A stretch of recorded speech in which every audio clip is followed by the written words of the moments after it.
Jelas bagi utusan bersulam yang tersisa betapa seriusnya situasinya. Mereka bertukar pandang, dan masing-masing dari mereka melihat tekad teguh yang sama di mata rekan mereka. Mereka dengan cepat berkata kepada Huang Huihong, "Komandan Huang, bawa para penjahat itu bersamamu dan lari. Kami akan membawa bagian belakang."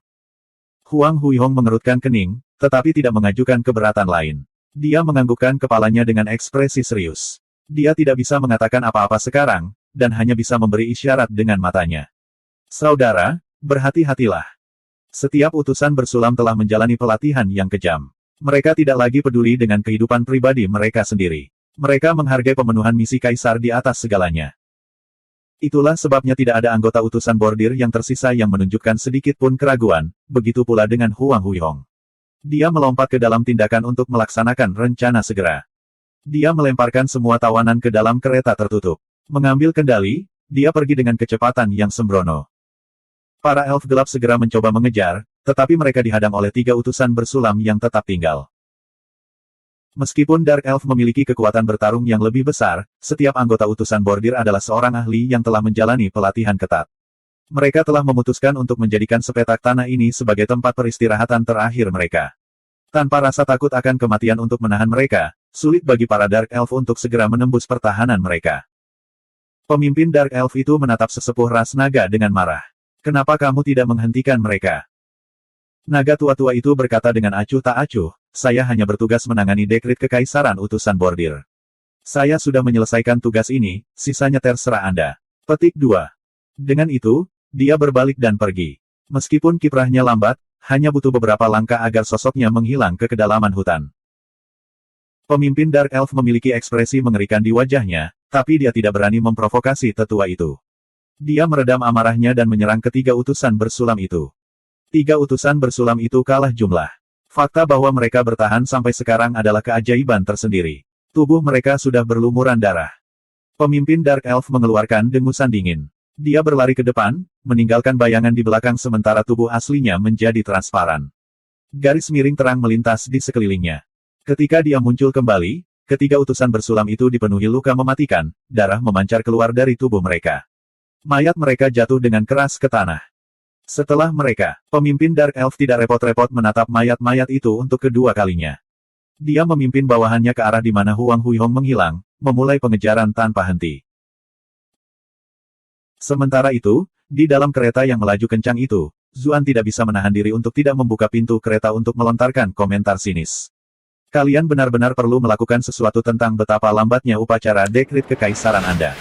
Mengapa Anda membutuhkan begitu banyak ritual mewah dan kata-kata berbunga-bunga? Bukankah kamu menderita akibat dari itu sekarang?" Huang Huihong menggertakkan giginya, tetapi tidak bisa menjawab. "Anda telah berhasil mengendalikan Huang Huihong untuk 444 poin kemarahan. Dia sudah sangat marah karena dia tidak bisa menggunakan serangan pamungkasnya melawan lawan yang seharusnya bisa dia kalahkan." Kata-kata Zuan hanya memicu kemarahannya lebih jauh. Sang Hong masuk. "Anda tidak bisa menyalahkan Komandan Huang untuk ini. Yang mulia mungkin adalah orang yang merancang upacara ini." Zuan menjawab, "Oh, itu masuk akal. Kaisar pasti sangat suka pamer. Saya akan memerintahkan bawahan saya untuk melakukan semua omong kosong itu juga, jika saya sangat peduli dengan penampilan yang baik. Saya kira dia tidak menganggap bahwa itu akan menjadi beban bagi anak buahnya." Petik 2. Huang Huihong merasa dirinya semakin marah pada detik. Sang Hong mengerutkan kening. "Tolong berbicara dengan hati-hati. Berbicara tentang yang mulia di belakang punggungnya tidak sopan, dan merupakan kejahatan besar. Tidak mungkin Kaisar bisa mendengarku." Zuan tampaknya tidak keberatan. Dia mungkin ahli nomor 1 dunia atau apapun, tapi dia masih jauh dari Maha Tahu dan Maha Kuasa. Kalau tidak, dia bisa saja ikut campur secara pribadi dan membunuh para Dark Elf itu. Anggota utusan bersulam itu tidak harus mati. Petik 2. Huang Huihong tidak senang dengan penyebutan kematian bawahannya, tapi sekali lagi, dia tidak bisa menjawab. Sang Qiang mendengus. "Kamu tidak tahu apa-apa tentang rasa hormat. Yang mulia jelas memiliki pertimbangan sendiri ketika dia membuat keputusan. Seseorang dengan levelmu bahkan tidak bisa mulai memahami kedalaman pikirannya." Zuan terkekeh. "Dari nada bicara Tuan Muda Sang, sepertinya Anda tahu persis apa yang dipikirkan Yang Mulia. Tolong beri kami pencerahan." Wajah Sang Qian memerah. "Saya sudah mengatakan bahwa pertimbangan Yang Mulia adalah miliknya sendiri. Bagaimana saya berani menebak pikiran sucinya?" Cek, wajah Zuan penuh dengan penghinaan. Kamu berpura-pura seperti kamu tahu segalanya, namun kamu tidak bisa mengatakan satu hal yang berguna ketika itu penting. Orang-orang seperti itu benar-benar membuatku jijik. Kalian tanpa berpikir memuja orang kaya dan berkuasa, dan berpikir bahwa setiap kentut yang keluar dari pantat mereka adalah tindakan yang disengaja yang diambil setelah refleksi mendalam. Kamu, dikritik seperti ini di depan istrinya sendiri membuat Sang Qian marah besar. Dia berdiri dengan marah, hendak melawan Zuan sampai mati. Anda telah berhasil mengendalikan Sang Qian untuk 999 poin kemarahan. Sayangnya, atau mungkin sebaliknya, ia dihentikan oleh ayahnya. Cukup, pikirkan tentang situasi yang kita hadapi. Berhenti menyebabkan masalah. Komandan Huang, kita berada di saat krisis. Apakah Anda masih tidak berniat membuka segel kami sehingga kami dapat membantu Anda? Wajah Huang Huihong merah, dan ekspresinya berkedip cepat. Dia jelas mengalami konflik internal yang intens. Dia jelas menyadari bahwa Sang Hong akan sangat membantu, mengingat tingkat kultivasinya. Namun, begitu dia membuka segelnya, surga hanya tahu apakah mereka benar-benar akan membantu, atau apakah mereka hanya akan kabur. Dia tidak akan bisa mengendalikan apapun pada saat itu. Itu adalah satu hal jika anggota klan Sang pergi sendiri, tapi dia tidak akan bisa menghentikan mereka jika mereka membawa Zuan bersama mereka. Mempertimbangkan permusuhan antara Zuan dan Sang Qian, yang baru saja terbentuk di sepanjang jalan, mereka bahkan mungkin membunuh Zuan segera setelah dia membuka segel mereka. Itu benar-benar akan menjadi hasil terburuk. Saat itu, garis hitam berkilauan melesat ke arah mereka, dan Huang Huihong dengan cepat menghindar ke samping. Meskipun dia menghindari dipukul di area vital, darah masih menyembur keluar dari bahunya. Jejak energi hitam merembes keluar dari lukanya, panah itu diracuni. Huang Huihong dengan cepat mengeluarkan sebotol obat untuk menekan efek racun. Lagi pula, dia berasal dari ibu kota, jadi dia tidak kekurangan persediaan. 8 elf gelap dengan cepat mengelilingi mereka. Mereka jelas telah mempelajari pelajaran mereka dari pertemuan terakhir. Masing-masing menempati posisi yang berbeda, memotong semua peluang untuk melarikan diri. Pemimpin Dark Elf mendengus dingin. Lari, kenapa tidak? Mari kita lihat kemana Anda bisa lari sekarang. Petik 2. Mata Huang Huihong membara karena marah. Munculnya Dark Elf ini berarti ketiga rekannya sudah mati. Zuan melihat sekelilingnya, bingung. Kemana perginya tetua naga itu? Sang Hong menjawab, anggota ras naga biasanya tidak tertarik dengan urusan dunia. Saya yakin mereka tidak ingin terlibat terlalu dalam. Jadi mereka hanya munafik, pungkas Zuan. Jika itu masalahnya, tidak bisakah Huang Huihong menggunakan dekret kekaisaran sebanyak yang dia inginkan, karena dia tidak ada di sini. Sang Hong tersenyum pahit dan berkata, itu tidak mudah. Dia masih menderita oleh Soul Speak pembungkaman naga tua itu. Setidaknya 2 jam lagi sebelum efeknya hilang. Itu cukup waktu bagi kita untuk mati 800 kali lipat. Oh, kata Zuan. Dia memiliki ekspresi termenung di wajahnya. Jadi, skill Soul Speak bisa digunakan dengan cara ini. Bukankah itu berarti saya tidak perlu takut lagi dengan Soul Speak atau dekrit kekaisaran utusan bordir? Sang Hong memeriksa Zuan dengan rasa ingin tahu. Kenapa kamu tidak terlihat bingung sama sekali? Apa? Zuan bingung sejenak. Sang Hong melanjutkan, aku telah memperhatikanmu dengan amat selama ini, namun aku tidak melihat sedikitpun ketakutan dalam ekspresimu. Mengesampingkan Huang Huihong sejenak, bahkan saya, seorang lelaki tua yang telah menjalani sebagian besar hidup saya dan memiliki keyakinan mutlak pada tekad saya sendiri, merasa khawatir. Namun, saya tidak merasakan sedikitpun kegugupan dari Anda. Petik 2.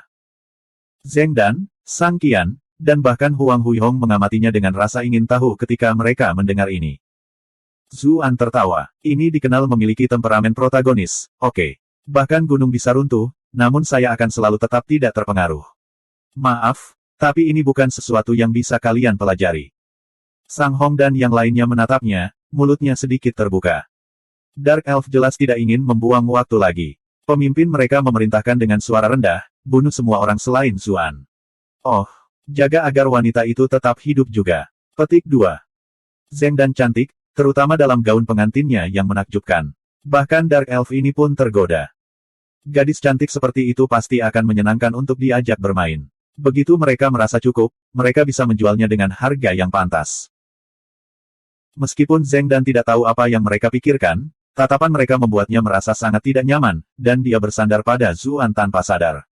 Berada di sisinya membuatnya merasa sedikit lebih nyaman.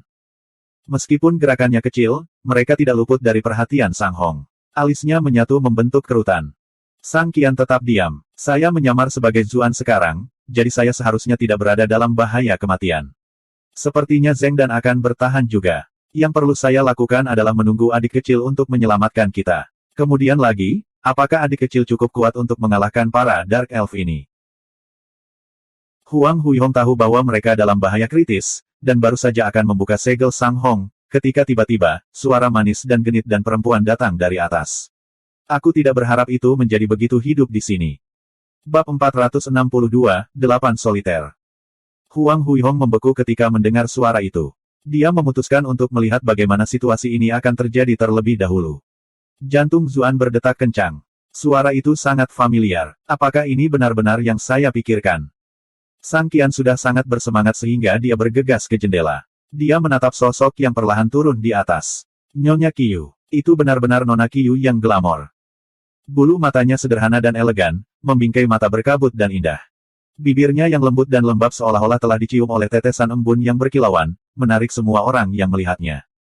Senyum tipis tersungging di bibirnya. Ketika ekspresinya berubah sedikit, pria di sekitarnya mulai bernapas lebih cepat. Siapa lagi ini selain Qiu Honglei? Ketika Immortal Abode Kota Bright Moon kehilangan dia, reputasi mereka telah anjlok. Saat itu, Sang Qian sangat kesal. Dia berpikir bahwa dia tidak akan pernah bisa bertemu dengannya lagi. Tanpa diduga, mereka telah berpapasan hari ini. Surga benar-benar baik padaku. Mata para Dark Elf juga melebar, berkilauan dengan kekaguman. Semua dari mereka menatapnya. Bagaimana bisa ada wanita cantik seperti itu di dunia ini? Pikiran pertama mereka adalah bahwa mereka harus membawanya ke tempat tidur. Dark Elf sangat jauh berbeda dari rekan-rekan elf mereka yang cinta damai. Mereka menikmati pembantaian dan mereka tidak menyembunyikan keinginan mereka. Mata beberapa elf gelap wanita berbinar cemburu. Wanita ini memancarkan aura rayuan alami. Dia benar-benar mempermainkan laki-lakinya yang adil. Pergi dari sini, Nona Qiu. Itu berbahaya. Sang Qian tersentak dari linglungnya. Tempat ini sangat berbahaya. Gadis cantik seperti Qiu Honglei yang muncul di sini sama seperti domba yang tersandung ke sarang harimau. Zuan memutar matanya. Seberapa bodoh kamu? Bahkan jika Anda tidak tahu identitas asli Qiu Honglei, Anda seharusnya melihatnya terbang turun dari langit, bukan? Bagaimana dia bisa menjadi orang biasa? Sang Hong juga mendengus, kerutan muncul di wajahnya. Tampilan putranya benar-benar terlalu mengecewakan. Qiu Honglei menjawab sambil tersenyum. Terima kasih atas perhatian Anda, Tuan Muda Sang. Pada saat yang sama, dia melihat Zuan dalam pakaian pengantin prianya, di sebelah Zheng dan dalam gaun pengantinnya, mencari seluruh dunia seperti pengantin baru. Dia sedikit terkejut, jelas tidak yakin dengan apa yang sedang terjadi. Bukankah Zheng dan menantu klan Sang? Mengapa Sang Hong dan Sang Qian terlihat baik-baik saja dengan ini? Apakah klan mereka memiliki fetis yang aneh? Para elf gelap tiba-tiba menyadari. Jadi, mereka bertukar identitas, dan kami hampir jatuh cinta. Semuanya, hati-hati. Tangkap yang mengenakan pakaian pengantin pria hidup-hidup. Dia adalah Zuan yang sebenarnya. Seseorang berkata, bagaimana jika wanita itu berkolusi dengan mereka untuk dengan sengaja menyesatkan kita? Pemimpin peri gelap itu tercengang. Ini adalah kemungkinan yang sangat nyata. Dia kemudian berkata, tangkap mereka berdua, kalau begitu. Bunuh utusan bersulam itu dan orang tua itu. Qiu Honglei menghela nafas. Haruskah Anda benar-benar menghitung ayam Anda sebelum mereka menetas? Bukankah kalian semua sedikit terlalu arogan? Pemimpin Dark Elf dengan rakus memindai tubuhnya dengan matanya yang keliling. Kau tidak perlu panik, Nona. Setelah kami menyelesaikan apa yang perlu kami lakukan, kami pasti akan menjagamu dengan baik. Kultivasi Qiu Honglei tampak mengesankan, tetapi mereka tampaknya tidak terganggu sama sekali. Qiu Honglei menggelengkan kepalanya. Bukankah tentara Jenderal Lu yang memaksa orang-orang ini menjauh dari kelompok mereka? Bukankah kalian semua mencoba untuk menuai hasil dari kerja keras orang lain? Elf gelap semua terkejut. Kamu adalah bawahan Lu Sanyuan. Apa? Sang Qian merasa seolah-olah jiwanya telah meninggalkan tubuhnya. Dia tidak akan pernah menyangka wanita cantik ini menjadi bagian dari faksi pemberontak. Sebaliknya, Zheng Dan merasakan kekaguman tertentu pada Qiu Honglei. Lagi pula, dia dulu adalah salah satu dari dua bos geng terbesar di Bright Moon City, jadi dia merasakan hubungan dengan Qiu Honglei. Jika Qiu Honglei hanyalah seorang ratu pelacur, Zheng Dan mungkin akan merasa jijik padanya. Sayangnya, Lu Sanyuan yang heroik telah membuat kesalahan perhitungan yang kritis hari ini dengan hanya mengirim seorang gadis kecil yang lemah sepertimu. Yang dia lakukan hanyalah memberi kita penghangat tempat tidur lagi. Para elf gelap semua tertawa terbahak-bahak. Siapa bilang aku sendirian? Qiu Honglei tersenyum. Dia bertepuk tangan ringan, dan 8 sosok perlahan berjalan keluar dari arah yang berbeda. Mereka adalah kelompok campuran, masing-masing tinggi, pendek, langsing, atau besar. Bahkan ada beberapa wanita di antara mereka. Ketika pemimpin Dark Elf memperhatikan ciri khas mereka dan pakaian mereka, dia menjadi ketakutan. 8 soliter Sekte Iblis. Salah satunya, yang gendut tertawa. Betapa mengejutkan. Bahkan kalian para pembunuh yang bersembunyi di kegelapan tahu tentang kami. Ekspresi Dark Elf segera menjadi mengerikan. Apa-apaan Solitary Eight ini? Zuan bertanya pada Sang Hong. Mereka adalah anggota tingkat tinggi dari Sekte Iblis, mewakili 8 kekuatan unsur, logam, kayu, air, api, tanah, angin, kilat, dan es, jawab Sang Hong, suaranya serius. Saya tidak mengandalkan Sekte Iblis yang bekerja sama dengan tentara pemberontak sejak awal. Tidak, dari situasi saat ini, kedua kelompok itu mungkin sudah bersekutu satu sama lain untuk beberapa waktu. Qiu Honglei berbalik dan memberinya senyuman. Orang cerdas seperti Lord Sang harus mengerti bahwa orang pintar tidak selalu berumur panjang. Sang Hong tampaknya tidak keberatan. Mengingat bagaimana keadaannya sekarang, saya pikir saya tidak akan hidup lama lagi. Dark Elf memilih momen ini untuk bergerak. Mereka menarik busur mereka dan menembaki 8 soliter. Seluruh proses mencabut anak panah, menarik busur, dan melepaskannya dilakukan dalam satu gerakan yang lancar dan hampir seketika. Setiap busur tunggal meletus dengan cahaya biru. Jelas ada serangkaian formasi yang bekerja di sini. Tidak heran mereka bisa menembakkan panah dengan kekuatan yang menghancurkan. Elf gelap ini tampaknya mempertahankan semacam koneksi bawah sadar satu sama lain. Hampir tidak ada dari mereka yang mengeluarkan suara, namun mereka semua menyerang pada saat yang bersamaan. Panah-panah itu tampaknya melintasi jarak antara mereka dan target mereka dalam sekejap, masing-masing panah mengarah ke tempat yang vital. Zuan tercengang. Elf gelap ini benar-benar pembunuh kelas atas. Dia mungkin tidak bisa bereaksi tepat waktu jika dia yang ditembak. Para anggota Solitary Eight juga tidak menyangka serangannya akan begitu cepat dan disiplin. Anak panah telah mencapai tubuh mereka bahkan sebelum mereka sempat berpikir untuk menghindar. Jadi, sepertinya tidak ada yang istimewa dari 8 soliter dari Sekte Iblis. Pemimpin peri gelap itu mencibir. Namun, ketika dia hendak mengatakan sesuatu yang lain, wajahnya membeku. Panah mereka tidak menusuk tubuh target mereka, tetapi telah mengenai lapisan transparan di sekitar mereka dan menempel dengan cepat. Tubuh 8 soliter masing-masing mengalir dengan cahaya berwarna berbeda, masing-masing menghasilkan perisai transparan dari elemennya masing-masing. Panah hitam berkilau yang ditembakkan oleh Dark Elf telah dihentikan oleh lapisan pelindung ini. Cahaya berdenyut melintasi perisai, dan panah jatuh ke tanah satu demi satu. Zuan memperhatikan semua ini dengan cermat. Bola cahaya merah harus menjadi perisai pertahanan elemen api. Yang transparan milik elemen air, yang ungu untuk elemen pencahayaan, dan yang emas untuk elemen logam. Yang itu mungkin milik elemen kayu. Sebenarnya warna hijau yang cukup bagus. Terkejut dengan perkembangan ini, para Dark Elf menghunus pedang tipis mereka dan menyerbu ke depan. Masing-masing dari mereka meninggalkan bayangan di lokasi aslinya. Tubuh mereka menjadi transparan, dan mereka menyerang Solitary Eight terus-menerus, dari segala arah. Mereka sangat cepat, dan juga transparan, bentuk asli mereka hanya muncul pada saat mereka bentrok dengan penghalang pertahanan. Serangan mereka datang dari segala arah, dan pertempuran itu benar-benar pemandangan yang mempesona untuk dilihat. Mereka tidak fokus pada satu target masing-masing, tetapi beralih target tergantung pada serangan mana yang tampaknya paling efektif. Mereka jelas adalah pembunuh kelas 1, dengan strategi dan taktik mereka sendiri. Bahkan dari jauh di dalam kereta, Zuan bisa merasakan niat membunuh yang ganas berputar-putar di sekitar medan perang. Beberapa daun berkibar di sekitar medan perang, hanya untuk langsung dipotong-potong oleh niat membunuh saja. Dia bertanya-tanya apa yang akan terjadi jika dia sendiri terperangkap dalam angin puyuh serangan yang telah dilepaskan para peri gelap ini. Tidak peduli seberapa keras dia memeras otaknya, sepertinya kematian tidak bisa dihindari. Dia hanya akan memiliki kesempatan untuk bertahan hidup jika dia melarikan diri sebelumnya untuk menghindari dikepung. Namun, 8 soliter dari Sekte Iblis tampak sangat tenang dan tenang.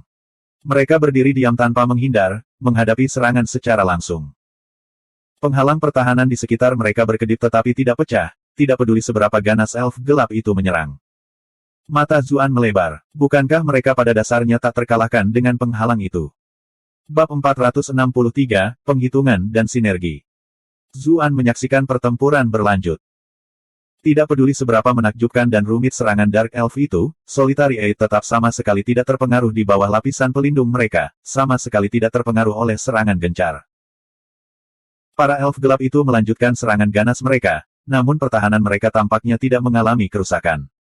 Sebaliknya, 8 soliter bebas menggunakan elemen masing-masing untuk melakukan serangan balik sesuka hati. Segera, formasi Dark Elf hancur berantakan. Sang Hong berkata dengan nada serius, semuanya memiliki penghitung alami, tidak ada yang tak terkalahkan.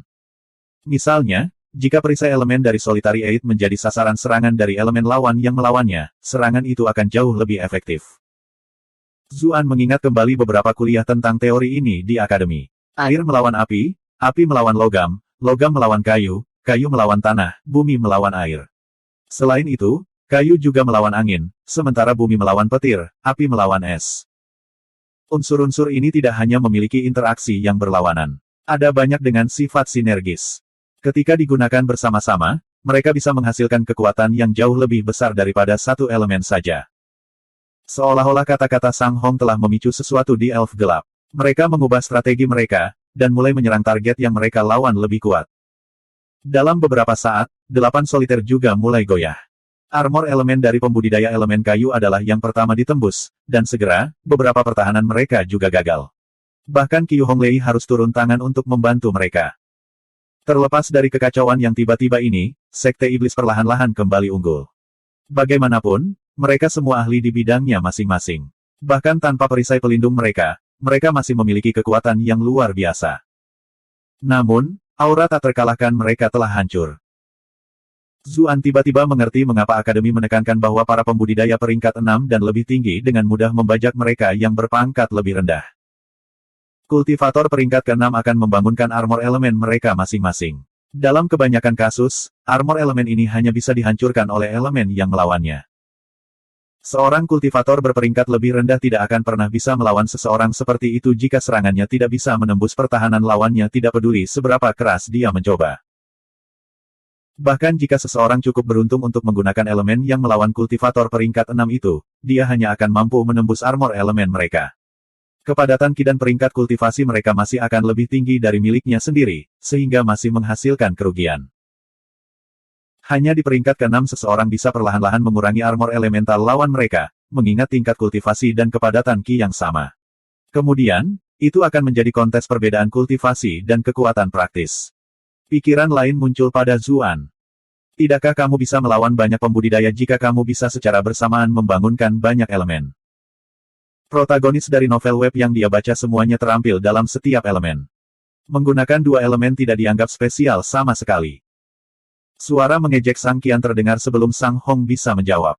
Saya kira Anda tidak bisa mengharapkan siapapun dari daerah kumuh memiliki pengetahuan paling dasar sekalipun. Anda hanya tahu bagaimana membiarkan fantasi Anda menjadi liar. Elemen yang berbeda dapat memiliki reaksi yang intens ketika bersentuhan satu sama lain. Jika Anda tidak hati-hati, mereka akan bentrok. Bagaimana seseorang bisa membangunkan banyak elemen pada saat yang bersamaan? Zuan tidak bisa diganggu olehnya. Dia melingkarkan tangannya di pinggang lembut Zheng Dan. Sayang, kemarilah dan peluk aku. Mereka berada di depan begitu banyak orang sekarang. Wajah Zheng Dan berubah sepenuhnya merah. Dia mendorongnya menjauh, dan bahkan memukulnya beberapa kali dengan tinjunya. Sang Qian sangat marah. Ini tidak masuk akal. Anda berani menggoda istri saya di depan wajah saya. Anda telah berhasil mengendalikan Sang Qian untuk 1024 poin kemarahan. Dia baru saja akan kehilangannya ketika Zuan menunjukkan pakaiannya dan Zheng Dan. Kamu harus berhati-hati dengan identitas kami sekarang. Apa salahnya aku memeluk istriku sendiri? Sang Qian merasa napasnya tercekat saat mengingat pengaturan mereka sebelumnya. Untuk semua orang yang melihat, dia adalah Zuan. Kedua kelompok monster ini jelas datang untuk Zuan. Semua orang yang tidak berhubungan pasti akan dibunuh. Mungkin lebih baik untuk tetap sebagai Zuan lebih lama. Bagaimanapun, kelangsungan hidup adalah hal yang paling penting. Dia bisa menanggung apapun untuk saat ini. Mari kita lihat siapa yang tertawa terakhir. Satu hal yang membuatnya khawatir adalah bahwa Qiu Honglei telah mengenalinya. Dia tidak tahu apakah ada Dark Elf yang juga mengenali identitas aslinya. Meskipun demikian, kemarahan dalam dirinya mulai mendidih dengan keganasan yang lebih besar saat dia melihat Zuan dengan malas membawa Zheng Dan ke pelukannya. Anda telah berhasil mengendalikan Sang Qian selama 516 516. 516. Sang Hong berkata dengan batuk, dunia ini luas. Bukan tidak mungkin seseorang yang memiliki dua elemen ada. Namun, orang yang rendah hati ini masih memiliki banyak pengalaman. Saya belum pernah bertemu orang seperti ini. Petik 2. Jika bahkan lelaki tua itu mengatakan ini, maka bagi Zuan tampaknya peluang untuk membangkitkan dua elemen tampaknya tidak terlalu mungkin. Sang Hong sudah menjadi kultivator peringkat 8, dan bahkan memegang posisi penting di ibu kota, yang berarti dia pasti telah melihat banyak hal di masanya. Jika dia bisa menjadi master dari semua elemen seperti protagonis di web novel lainnya, dia bisa membunuh musuh yang dia temui di dunia ini. Namun, Zuan merasa hatinya tenggelam begitu pikiran ini muncul di kepalanya. Lupakan tentang menjadi mahir dalam beberapa elemen. Saya bahkan tidak membangunkan satu elemen pun setelah mencapai peringkat kelima. Situasi di medan perang tiba-tiba berubah. Dengan tawa lucu, Qiu Honglei mengeluarkan lentera yang bersinar dengan cahaya kuning dan melemparkannya ke langit. Lentera itu naik dengan sendirinya. Meskipun sepertinya itu akan padam oleh angin, seluruh medan perang malah bermandikan cahayanya. Cahaya kuning yang lemah tampak hangat, namun semua Dark Elf segera merasakan hawa dingin menjalari tubuh mereka. Guncangan kejutan melintas di benak mereka. Mereka tiba-tiba tidak dapat menyembunyikan diri mereka secara menyeluruh setelah dikelilingi oleh cahaya kuning ini. Dalam cahaya kuning, beberapa sosok buram hanya bisa dilihat. Meskipun mereka tidak sepenuhnya jelas, ini lebih dari cukup untuk seorang kultivator yang kuat. Yang lebih mengerikan bagi para Dark Elf adalah lentera itu sepertinya bisa membatasi gerakan mereka. Atribut terkuat mereka adalah kecepatan mereka, namun ketika terkena cahaya kuning ini, mereka merasa seolah-olah bergerak melalui rawa. Kecepatan gerakan mereka sangat berkurang. Solitary Eight menggunakan kesempatan ini untuk melancarkan serangan yang sengit dan terpadu. Dalam sekejap mata, elf gelap hancur berkeping-keping oleh kilat, sementara yang lain dibekukan menjadi patung es dan hancur berkeping-keping oleh tinju yang kuat, semua tanpa menodai medan perang dengan setetes darah. Korban ketiga menjerit menyedihkan saat dia dibakar hidup-hidup. Semua orang di kereta bergidik ketika mereka mendengar jeritan yang membekukan darah itu. Lentera ini. Sang Hong menatap lentera di langit, ekspresi termenung di wajahnya. Zeng dan memasang ekspresi rumit. Dia telah memperhatikan Qiu Honglei sepanjang waktu, dan telah menyimpulkan bahwa kultivasi pelacur itu setara dengan miliknya. Dengan lentera itu, hampir tidak ada cara baginya untuk menang. Sang Qian terkejut. Dia tidak bisa membayangkan bagaimana seorang ratu pelacur yang cantik dan lembut bisa memiliki kekuatan seperti itu. Dia mampu membatasi begitu banyak Dark Elf sendirian. Elf gelap ini semuanya setidaknya berada di peringkat ke-6, salah satu dari mereka cukup kuat untuk membunuhnya. Pemimpin Dark Elf itu tiba-tiba mengeluarkan busur. Busurnya tampak agak aneh, dan seluruhnya berwarna hijau tua. Sebuah panah terbang lurus ke lentera itu. Panah yang mereka tembakan sebelumnya berwarna hitam pekat, tapi panah ini berkilauan dengan lapisan cahaya biru hijau. Itu bergerak di udara bahkan lebih cepat daripada panah sebelumnya. Sesaat setelah ditembakkan, panah itu telah mencapai lentera, yang masih melayang di udara. Lentera itu bergetar. Semburan bunga api meletus darinya, diikuti oleh suara gerindra yang memekakkan telinga, hampir seolah-olah lentera itu mengerang. Cahaya dari lentera menjadi redup. Itu tidak bisa lagi melayang di udara, dan jatuh dari langit. Qiu Honglei batuk seteguk darah. Lentera itu jelas terkait dengan kekuatan hidupnya sendiri, dan serangan itu juga memberinya pukulan serius. Satu demi satu, para Dark Elf memulihkan kekuatan mereka, melepaskan diri dari kendali lentera. Pemimpin Dark Elf membidik dan menembaki Qiu Honglei yang terluka parah. Teman-temannya baru saja meninggal karena dia, jadi dia tidak merasakan belas kasihan sama sekali. Bab 464, apa yang kamu makan untuk menjadi begitu besar? Qiu Honglei sudah terluka parah setelah panah itu mengenai lenteranya. Bagaimana mungkin dia bisa menghentikan panah ini? Zuan merasa jantungnya berhenti berdetak, dan tubuhnya secara tidak sadar menjadi lurus. Pada saat itu, pembudidaya elemen tanah dari Solitary Eight muncul di depannya, meraih ke bawah ke tanah dengan tangannya dan membuat gerakan menggali. Sepotong besar bumi diangkat ke atas untuk membentuk dinding tanah yang besar. Namun, meskipun dinding tanah itu tebal, panah itu tetap terbang menembusnya. Dihadapkan dengan kekuatan panah ini, tanah mungkin juga terbuat dari papier mache. Kultivator elemen tanah telah memperkirakan bahwa ini akan terjadi, dan segera memanggil armor elemen tanah yang bersinar coklat kekuningan. Panah itu menabrak armor tembus pandang, dan mulai berputar dengan cepat, mengeluarkan suara gerindra yang melengking saat mulai mengenai armor. Dalam beberapa saat, armor itu hancur, pecah menjadi beberapa bagian. Namun, Kekuatan panah dihabiskan juga. Kultivator elemen tanah berhasil menangkapnya di antara telapak tangannya. Meski begitu, anak panah itu masih memaksa tangannya ke belakang, hanya berhenti 1 inci dari dadanya. Sangat mudah untuk membayangkan betapa menakutkannya panah ini. Sang Hong menghela nafas. Sepertinya Qiu Honglei bukanlah anggota rendahan dari Sekte Iblis. Bahkan salah satu dari 8 soliter dengan rela melangkah masuk untuk memblokir panah itu untuknya. Petik 2. Zuan tersenyum dan berkata, saya pikir itu juga karena Nona Qiu sangat cantik sehingga para pria mau tidak mau ingin melindunginya. Lagi pula, bukan anggota perempuan dari 8 yang memblokirnya. Sang Hong memberinya tatapan aneh. Anak ini selalu memiliki cara yang aneh dalam melihat hal-hal yang berbeda dari orang lain. Tapi kurasa dia tidak sepenuhnya salah. Sang Qian mendengus dingin. Hanya orang sepertimu yang akan membuat komentar dasar seperti itu. Kepalamu dipenuhi dengan hal-hal tentang cowok dan cewek sepanjang hari. Zuan memutar matanya. Kamu berbicara seolah-olah kamu tidak sama. Siapa yang pertama bergegas keluar dan menyapa Qiu Honglei sebelumnya? Wajah Sang Qian memanas. Dia merasa sedikit bersalah. Dia mungkin akan menyelamatkan Qiu Honglei juga, jika dia punya kesempatan. 8 soliter di sini khawatir bahwa pemimpin peri gelap akan menembakkan panah lain, dan mereka semua bergegas menyerangnya. Namun, beberapa Dark Elf sudah bergerak untuk menghentikan mereka. Pemimpin Dark Elf itu menarik panah lain dan bersiap untuk menyerang lagi. Anggota Sekte Iblis menjadi gugup, dan berkerumun di sekitar Qiu Honglei.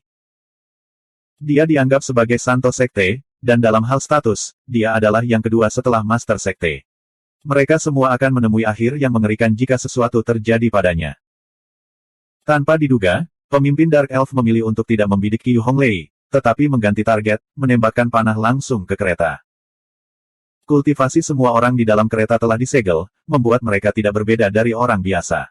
Mengingat kekuatan yang ditunjukkan panah ini sebelumnya, sama sekali tidak ada peluang untuk bertahan hidup. Mereka telah diberi 2 tugas, mereka akan menangkap Zuan hidup-hidup jika mereka bisa, tetapi jika tidak, mereka tidak akan membiarkannya jatuh ke tangan orang lain. Ketika mereka memegang keuntungan lebih awal, akan cukup mudah untuk mengekstrak Sutra Phoenix Nirvana dari Zuan. Sayangnya, sekarang beberapa rekan senegaranya telah meninggal, dan keuntungan telah menguntungkan Sekte Iblis, tampaknya tidak mungkin mereka dapat merebut Zuan dari mereka bahkan jika mereka terus bertarung. Karena mereka tidak dapat menangkapnya, mereka akan menghapusnya dari muka bumi. Qiu Honglei menjadi pucat ketika dia melihat panah itu melesat ke arah kereta. Dia ingin menyelamatkan Zuan, tapi dia terlalu jauh, dan lukanya yang serius telah membuatnya benar-benar tidak berdaya. Mata Zuan juga menyipit. Dia meraih Zheng Dan. Dia tidak peduli jika hubungan mereka terungkap sekarang. Huang Huihong tiba-tiba meletus dengan kekuatan. Rantai penuai jiwanya terbang keluar untuk mencegat panah, membungkusnya hampir seketika. Fakta bahwa penglihatannya cukup baik untuk memungkinkan dia menjerat panah yang bergerak cepat dengan akurasi seperti itu benar-benar mengesankan. Namun, kekuatan panah tidak akan mudah dikendalikan. Dengan suara penggilingan yang melengking, rantai penuai jiwa hancur berkeping-keping. Fragmen rantai ditembakkan ke tubuh Huang Huihong. Seolah-olah ada mobil yang menabraknya langsung.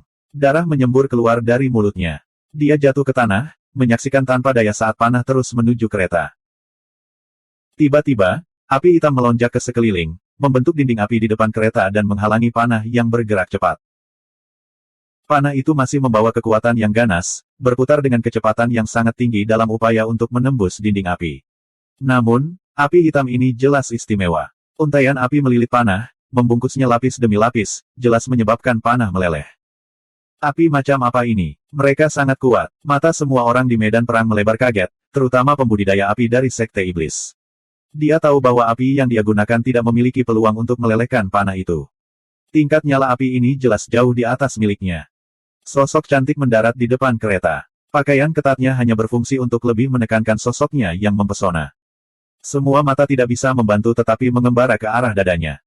Zuan memiliki ekspresi aneh di wajahnya. Big Man, tubuh Anda adalah karya seni yang unik, dan mudah dikenali. Apakah ada gunanya menyembunyikan wajahmu? Apakah gadis ini selalu di gym atau apa? Bahkan jika Anda membenci gaun, kenakan pakaian hitam yang longgar. Mengapa Anda selalu harus mengenakan pakaian ketat ini? Pei Mianman berbalik. Dia meraih Zuan tanpa sadar, ingin membawanya pergi bersamanya. Tetapi dia tiba-tiba menyadari bahwa yang dia tangkap adalah Sang Qian. Tertegun, dia melihat ke samping dan melihat Zuan yang asli dalam pakaian pengantin pria dan Zheng dan dalam gaun pengantinnya, lengan mereka saling melilit. Wajahnya tenggelam, dan dia mengendus ringan. Aku pikir kamu mengalami kesulitan, tapi sepertinya kamu menikmati dirimu sendiri. Jadi itu dia, Qiu Honglei bergumam pada dirinya sendiri. Dia telah bertarung melawan wanita ini di Bright Moon City. Selain Zuan, dia mungkin satu-satunya orang di sini yang paling mengenalnya. Pikirannya mulai mengembara kembali ke pertarungan mereka sebelumnya, tetapi matanya tanpa sadar melayang ke dada wanita itu. Dia menggigit bibirnya. Apa sih yang gadis ini makan untuk menjadi sebesar itu? Dia sebenarnya cukup bangga dengan sosoknya. Dibandingkan dengan Pei Mianman, bagaimanapun, dia jelas kurang di bagian dada. Bunuh Zuan. Pemimpin peri gelap memerintahkan, wajahnya pucat. Dia menyingkirkan busur. Menembakkan anak panah itu telah memakan banyak korban di tubuhnya, dan dia tidak akan bisa melepaskan anak panah lagi untuk beberapa waktu. Atas perintahnya, para Dark Elf lainnya bergerak bersama-sama, menyerang dengan membunuh menuju kereta. Sang Qian terkejut. Dia mendandani dirinya sebagai Zuan karena dia ingin mempertahankan hidupnya, bukan kehilangannya. Dia menunjuk Zuan dan berteriak sekuat tenaga, "Aku bukan Zuan, dia. Tolong jangan salahkan aku sebagai dia." Zuan menatapnya sejenak. Pada akhirnya, dia menggelengkan kepalanya dan berkata, "Tuan Muda Sang, Anda membuang apapun yang tersisa dari reputasi Anda yang menyedihkan." Sang Qian melihat penghinaan di mata Zheng Dan, serta kerutan ayahnya. Dia tahu bahwa tindakan pengecutnya agak memalukan, tetapi semua ini tidak mengganggunya sekarang. Bertahan hidup lebih penting dari apapun. Bab 465, Prajurit Uang. Pemimpin peri gelap itu mengerutkan kening. Bahkan dia mulai merasa bingung. Meskipun berbagai petunjuk menunjuk pada fakta bahwa yang mengenakan pakaian pengantin pria adalah Zuan, dia masih khawatir bahwa musuh mungkin menyesatkannya. Lebih jauh lagi, satu-satunya ciri khas Zuan adalah dia sangat hina. Tentu saja, orang yang baru saja meneriaki dan menjual kawannya tampaknya mewujudkan sifat ini dengan sempurna. Dia segera memberi perintah, "Bunuh mereka semua." Dia lebih suka membunuh orang yang tidak bersalah daripada membiarkan Zuan lolos. Sang Qian, yang masih berteriak, tiba-tiba terputus dengan kerutan bingung. Mengapa orang-orang ini tidak bertindak sesuai dengan harapan saya? Pembunuh Dark Elf sudah mengepung kereta, mengacungkan pedang mereka. Pei Mianman mengirim api hitamnya terbang ke kiri dan ke kanan. Dia tahu bahwa tidak satu pun dari Dark Elf ini yang berperingkat di bawahnya dalam hal kultivasi, jadi dia tidak memiliki harapan tinggi untuk mengalahkan mereka. Dia hanya berdoa agar dia bisa membeli sedikit lebih banyak waktu. Dia tidak berharap wanita itu hanya menonton dari samping tanpa ikut campur. Benar saja, Qiu Honglei dengan cepat memanggil teman-temannya saat situasinya semakin putus asa. Selamatkan mereka.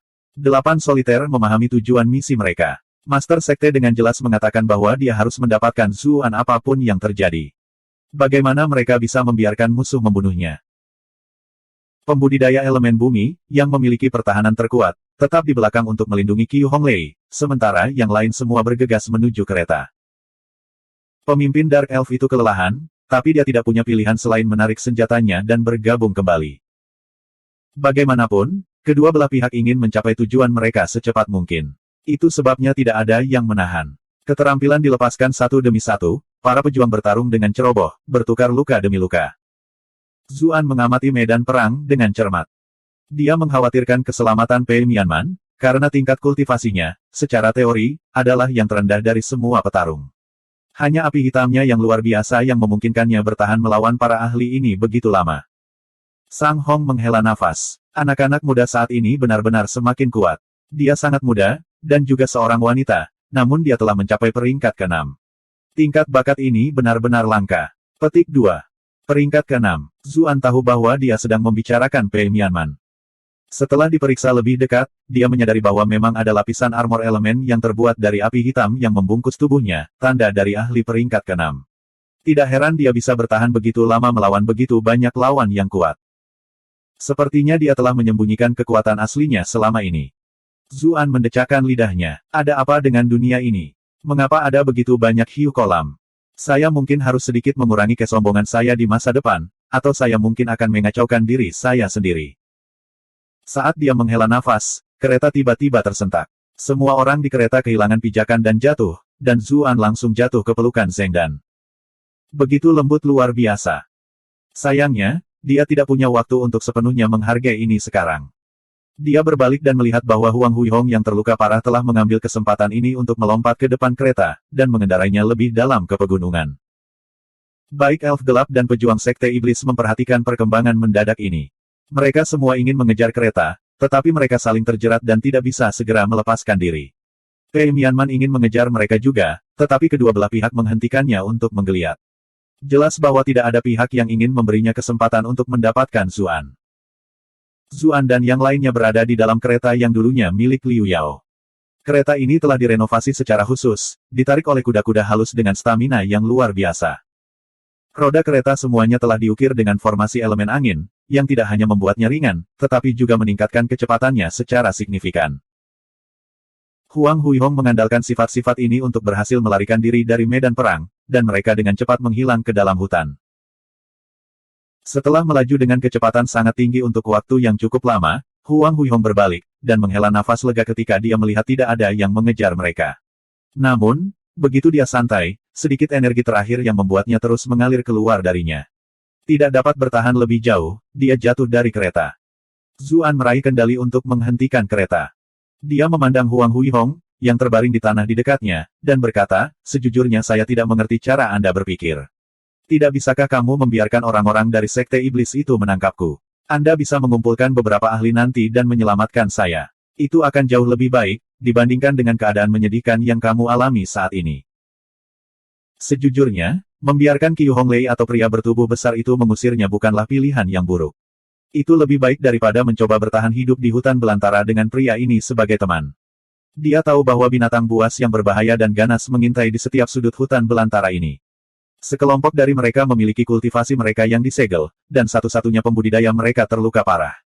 Akan terlalu tragis jika mereka berakhir sebagai makan malam untuk beberapa binatang buas.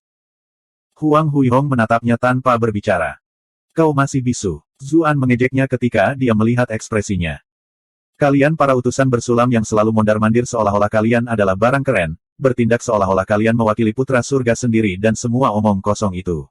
Tapi lihat dirimu sekarang. Anda disegel dengan begitu mudah, dan seluruh kelompok Anda praktis telah dimusnahkan. Jika saya jadi Anda, saya akan merasa agak malu. Petik 2. Mata Huang Huihong semakin lebar. Anda telah berhasil mengendalikan Huang Huihong untuk 611 poin kemarahan. Suara Zuan semakin penasaran. Ngomong-ngomong, ada sesuatu yang menggangguku. Karena Kaisar sangat peduli dengan Sutra Phoenix Nirvana saya, mengapa dia tidak mengirim ahli sejati? Dari utusan bordir, hanya Anda sendiri yang berada di peringkat ke-6, sementara yang lain hanya sekitar peringkat ke-5. Ada juga formasi itu, tapi siapa yang akan melawan kalian dengan adil? Bukankah kalian semua begitu mudah dimusnahkan oleh penyergapan sederhana? Serius, Bung. Huang Huihong menyentakkan wajahnya ke samping. Kata-kata Zuan jelas-jelas sampai padanya, dan dia tidak akan memperhatikannya lebih jauh. Sebuah suara marah bergema dalam keheningan. Zubrat, sebelum kamu melanjutkan pertanyaanmu, bisakah kamu menjauh dari istriku? Anda telah berhasil mengendalikan Sang Qian untuk 666 poin kemarahan. Sang Qian memelototi Zuan. Ini tidak meninggalkan pelukan Zeng dan sepanjang waktu, dan kepalanya menempel di dadanya. Dia bahkan menggosok dirinya sendiri terhadapnya dari waktu ke waktu. Bagaimana dia bisa menanggung ini? Zuan mendengus. Siapa yang kamu panggil istrimu? Nona Zeng tidak pernah menyelesaikan langkah terakhir upacara pernikahan denganmu. Sebenarnya, dia bukan istrimu. Selanjutnya, akulah yang mengenakan pakaian pengantin pria. Saya pikir semua orang akan setuju bahwa kami terlihat lebih seperti pasangan. Kamu, semua omong kosong ini membuat Sang Qian diambang pingsan. Dia sejenak bingung bagaimana menjawabnya. Anda telah berhasil mengendalikan Sang Qian untuk 888 poin kemarahan. Kulit Zeng dan tidak setebal Zuan. Dia tidak bisa memaksa dirinya untuk terus begitu akrab dengannya sementara begitu banyak orang menonton. Dia mendorongnya menjauh, wajahnya merah. Zuan tidak ingin menahannya di tempat yang canggung, dan menggunakan kesempatan ini untuk duduk juga. Sang Hong terbatuk. Dia juga tidak ingin terus melihat putranya diganggu. Dia menjawab pertanyaan terakhir Zuan untuk mengubah topik. Berdasarkan kecurigaan saya sendiri, Kaisar kemungkinan besar agak terlalu ceroboh kali ini. Kami memiliki master dan ahli peringkat ke-9 yang menemani kami, serta pengawal kekaisaran dan utusan bordir yang dilengkapi dengan dekret kekaisarannya. Secara teori, ini seharusnya lebih dari cukup untuk menangani sebagian besar situasi. Namun, dia tidak menyangka godaan Sutra Phoenix Nirvana Anda akan begitu besar. Petik 2. Ada satu hal yang dia tinggalkan. Berbagai kekuatan mungkin tidak bergerak demi mendapatkan Sutra Phoenix Nirvana, mereka mungkin hanya tidak ingin Kaisar mendapatkannya. Zuan memutar matanya. Kamu membuatnya terdengar seolah-olah mereka semua mengejarku. Bukankah ada beberapa pembunuh yang mengejar kalian juga? Dengar, aku berani bertaruh bahwa pria yang datang dari sana ini ada di sini untukmu. Sang Hong membeku, dan dengan cepat mengikuti tatapannya. Sesosok perlahan muncul dari kedalaman hutan. Dia adalah seorang pria berpakaian jorok dengan pedang tipis bertumpu di bahunya, kedua tangannya dengan santai bertumpu di kedua sisi pedang. Cara dia berjalan membuatnya tampak nakal dan tidak terkendali. Lari Ding prajurit tunai. Mengapa kamu di sini? Sang Hong menjadi serius saat melihat wajah orang ini. 1. Pejuang uang. Zuan tercengang. Mengapa nama ini terdengar familiar?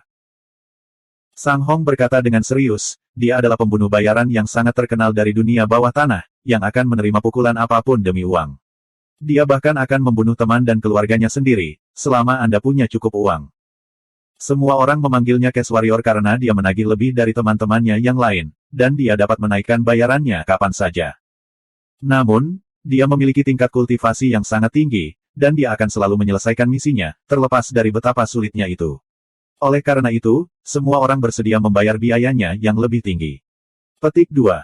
Pria itu menikam pedangnya ke tanah dan bertepuk tangan dengan malas. Saya tidak menyangka Tuan Sang mengenal orang yang rendah hati ini dengan baik.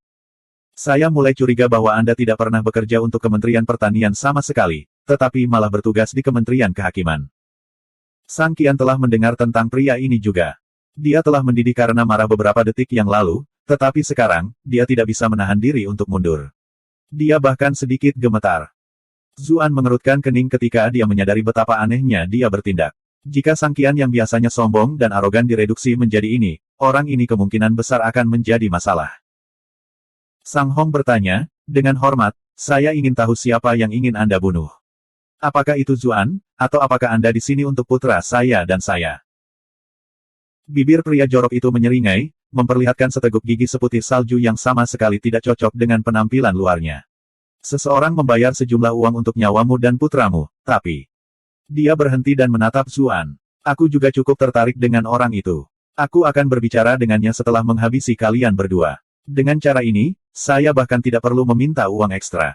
Wajah Zuan menjadi gelap. Sebuah pembicaraan yang tepat. Tolong jangan bilang orang ini berayun seperti itu. Bab 466, Anda menempatkan saya di tempat yang ketat. Sang Hong sepertinya sudah meramalkan semua ini. Siapa yang ingin kita mati? Dia bertanya, ekspresinya masih tenang. Ding Ran menggelengkan kepalanya. Saya memuji Lord Sang karena mengetahui talinya beberapa saat yang lalu. Mengapa Anda mengajukan pertanyaan kekanak-kanakan seperti itu sekarang? Anda tahu aturan di bidang pekerjaan saya. Bagaimana mungkin saya bisa membocorkan informasi tentang majikan saya? Sang Hong berkata dengan acuh tak acuh, aku akan memberimu uang ekstra. Ding Ran menatapnya diam-diam. Zuan hampir tertawa terbahak-bahak. Dia tidak menyangka Sang Hong yang biasanya serius menjadi begitu pandai membuat lelucon kering seperti itu. Kau benar-benar menempatkanku di tempat yang sulit. Ding Ran berjalan berputar-putar, menggaruk-garuk kepalanya. Dia jelas bekerja melalui beberapa konflik internal. Beberapa saat kemudian, dia bertanya, berapa banyak lagi yang kita bicarakan? Di samping, Zheng Dan tersenyum. Orang ini benar-benar layak mendapatkan reputasinya sebagai Cash Warrior. Sang Hong menjawab, 10.000 tael, hanya untuk sebuah nama. Ding Ran tampak agak tidak terkesan. Dia mendengus dan berkata, kamu membuatku berpikir panjang dan keras hanya untuk ini. Persetan 10.000 tael Anda. Lord Sang benar-benar pejabat yang jujur. Anda telah bekerja keras sampai ke posisi gubernur, namun Anda hanya dapat menawarkan 10.000 tael ketika hidup Anda dipertaruhkan. Sang Hong terdiam. Dia benar-benar pemula dalam hal seni suap. 10.000 tael adalah batasnya. Sang Qian buru-buru menimpali, saya punya uang. Bagaimana kalau 100.000? 100.000. Ding Ran mengangguk. Meskipun sedikit rendah, kurasa itu tidak akan cukup untuk sebuah nama. Padahal kalian berdua cukup menarik. Yang satu lurus dan jujur, dan yang lain tampak agak korup. Apakah kalian berdua memulai duo komedi? Ekspresi Sang Hong jatuh. Dia tidak punya apa-apa untuk dikatakan sebagai tanggapan. Sang Qian buru-buru berkata, dengan hormat, tolong beritahu kami siapa yang ingin kami mati. Di mana uangnya? Ding Ran mengambil pedangnya dan meliriknya sekilas. Sang Qian segera mengeluarkan setumpuk uang kertas perak. Di sini, itu di sini. Harus disebutkan bahwa utusan bordir melakukan hal yang berbeda dari aparat penegak hukum lainnya. Jika ada petugas pengadilan lain yang melakukan penangkapan, mereka pasti akan melucuti semua harta milik tahanan mereka. Mereka bahkan tidak akan meninggalkan mereka dengan satu koin tembaga pun. Utusan bordir, bagaimanapun, hanya akan memeriksa tahanan mereka untuk senjata tersembunyi atau benda berbahaya. Mereka tidak menyentuh uang sama sekali. Mata Dingran berbinar ketika dia melihat uang tunai. Dia mengulurkan tangannya, dan setumpuk uang kertas melayang ke arahnya seolah digerakkan oleh tangan yang tak terlihat. Dia membawa catatan itu ke hidungnya dan mengendusnya, dan ekspresi mabuk muncul di wajah Dingran. Ah, bau uang kertas perak. Aromanya tidak akan pernah gagal untuk menggerakkan saya. Petik 2. Zuan hanya bisa menatapnya. Keserakahan pria ini berada pada level yang sama sekali baru. Setelah mengambil beberapa saat lagi untuk mencium bau mereka, Dingran menyimpan uangnya. Baiklah, saatnya mengirim kalian semua ke alam baka. Sang Qian segera menjadi panik. Kamu mengambil uangku, tetapi kamu tidak memberitahu kami siapa yang memukul kami. Dingran menyeringai. Aku akan memberitahumu namanya tepat saat kamu menghembuskan nafas terakhirmu. Dengan begitu, saya tidak akan mengingkari janji saya, dan tidak ada hal tak terduga yang akan terjadi. Sang Qian dan Sang Hong sama-sama terdiam. Zuan tertarik. Meskipun orang ini terlihat tidak sopan, dia adalah seorang pemikir yang cukup cerdik. Melarikan diri dari pria ini akan terbukti sulit. Di mata Sang Qian, gigi putih salju Dingran tampak seperti tanda iblis. Dia meringkuk ketakutan. Suara Sang Hong menjadi gelap. Apakah kamu tahu konsekuensi dari mengambil nyawa kami? Kami adalah pejabat pengadilan, dan juga penjahat. Zuan di sini bahkan dicari hidup-hidup oleh kaisar sendiri. Jika seseorang mengetahui bahwa Anda adalah orang yang membunuh kami, Anda tidak akan memiliki kesempatan untuk menghabiskan semua uang itu, tidak peduli berapa banyak yang Anda hasilkan. Dingran mengangguk. Kamu memang telah menunjukkan sesuatu yang penting. Tentu saja, tidak ada yang akan tahu bahwa saya adalah pelakunya jika saya membunuh semua orang yang mengetahuinya. Tepat ketika kata-kata itu keluar dari mulutnya, bilah di tangannya bersinar dengan kilatan dingin. Huang Huihong mencengkeram lehernya, wajahnya tertutup tak percaya. Dia berbalik untuk melihat kereta, tangannya terulur seolah ingin meraih sesuatu. Namun, nyawanya bocor keluar darinya, dan tubuhnya jatuh dengan keras ke tanah. Pedangnya sangat cepat. Ini adalah reaksi pertama semua orang. Lagi pula, tidak ada dari mereka yang melihat pedangnya bergerak. Hanya ada kilatan cahaya ganas, dan pada saat mereka melihat, pedangnya sudah kembali ke sarungnya, seolah-olah tidak pernah pergi dari awal. Zuan terdiam saat melihat mayat Huang Huihong. Meskipun pria ini telah menangkapnya, Zuan masih menganggapnya sebagai seseorang yang patut dihormati. Dia bertanggung jawab dan rajin, dan dia tidak memiliki moral yang dipertanyakan. Hingga saat-saat terakhirnya, dia masih berdedikasi untuk menyelesaikan misinya. Siapa yang mengira bahwa orang seperti dia akan mati diam-diam di hutan belantara? Tangan Zeng dan diam-diam menemukannya. Tanpa ragu, pembunuh bayaran ini adalah pembunuh yang kejam dan tanpa ampun. Tidak ada kemungkinan dia akan membiarkan siapapun hidup-hidup. Bagaimanapun, dia masih seorang wanita muda. Meskipun dia telah mengalami banyak hal sebagai bos geng Paus, menatap wajah kematian masih merupakan pengalaman yang menakutkan. Satu-satunya penghiburan yang dia miliki adalah bahwa Zuan ada di sisinya. Jika ini benar-benar akhir, maka setidaknya perjalanan melintasi mata air kuning dunia bawah tidak akan sepi. Zuan tidak berniat menerima nasib ini. Dia melihat ke arah Dingran yang mendekat dan berkata, aku akan memberimu 2 kali lipat dari apapun yang telah dibayar orang lain untuk membeli kebebasan kami. Dibandingkan dengan kemiskinan jujur, Sang Hong, dia pasti dianggap sebagai kaya. Dia masih memiliki beberapa juta tael perak padanya. Dingran tertawa kecil. Oh, saya tidak berharap anak seperti Anda memiliki begitu banyak uang untuk Anda. Petik 2. Zuan tersenyum. Aku benar-benar tidak seagung Lord Sang di sana. Saya memiliki beberapa metode untuk menghasilkan uang. Selalu ada rumor yang beredar tentang kekayaan Klancu. Sekarang, saya akhirnya percaya mereka. Anda hanya menghabiskan beberapa bulan di Klancu, namun Anda telah mengumpulkan begitu banyak. Saya harus berjalan-jalan di sekitar Klancu ketika saya memiliki kesempatan. Dingran tampak agak tergerak, tetapi dia dengan cepat mengubah topik pembicaraan. Sejujurnya aku cukup tergoda, tapi aku tidak bisa menerima uangmu. Mengapa? Zuan berkata dengan terkejut. Bukankah kamu disebut Cash Warrior? Saya sudah menggandakan tawaran mereka. Mengapa Anda tidak menerimanya? Bukankah Anda mengiklankan satu hal tetapi menjual sesuatu yang lain? Dingran menjawab, saya harus berpikir jangka panjang. Meskipun mendapatkan 2 kali lipat jumlah perak dari Anda saat ini sepertinya merupakan hal yang bagus, jika saya mengambil pekerjaan tetapi tidak menyelesaikannya, siapa yang akan mempekerjakan saya di masa depan? Aku akan kalah besar. Itu sebabnya saya tidak bisa mengambil uang Anda. Petik 2. Zuan menghela nafas. Mengejutkan menemukan pembunuh bayaran yang begitu berprinsip dalam masyarakat kita, katanya. Terima kasih atas pujianmu. Karena saya menemukan Anda cukup menyenangkan, saya akan memberi Anda kematian yang cepat dan tidak menyakitkan nanti, jawab Ding Ran. Mata Zuan menyipit. Anda mengisyaratkan bahwa Anda akan menginterogasi saya untuk Sutra Phoenix Nirvana sebelumnya. Dari apa yang kamu katakan, sepertinya ada orang lain yang ingin aku mati juga. Saya hanya dengan santai membuangnya ke sana. Saya menolak untuk percaya bahwa ada teknik di dunia ini yang dapat memberikan kehidupan abadi. Uang tunai lebih praktis. Mengingat umur kita yang terbatas, hal terbaik yang bisa dilakukan adalah menjalani kehidupan yang paling glamor. Ding Ran tertawa kecil. Karena kita berdua sepertinya cocok, biarkan aku memberitahumu sesuatu. Seseorang memang ingin kau mati, dan orang itu juga tidak ingin aku mengungkapkan identitasnya. Saya tidak tahu mengapa mereka begitu khawatir. Petik 2. Ekspresi Sang Hong, Sang Qian, dan Zeng dan semuanya berkedip ketika mereka mendengar bahwa seseorang juga menyerang Zuan. Anehnya, Zuan sendiri tampaknya tidak terpengaruh sedikitpun. Karena kamu pembunuh bayaran, bisakah aku mempercayakanmu pekerjaan?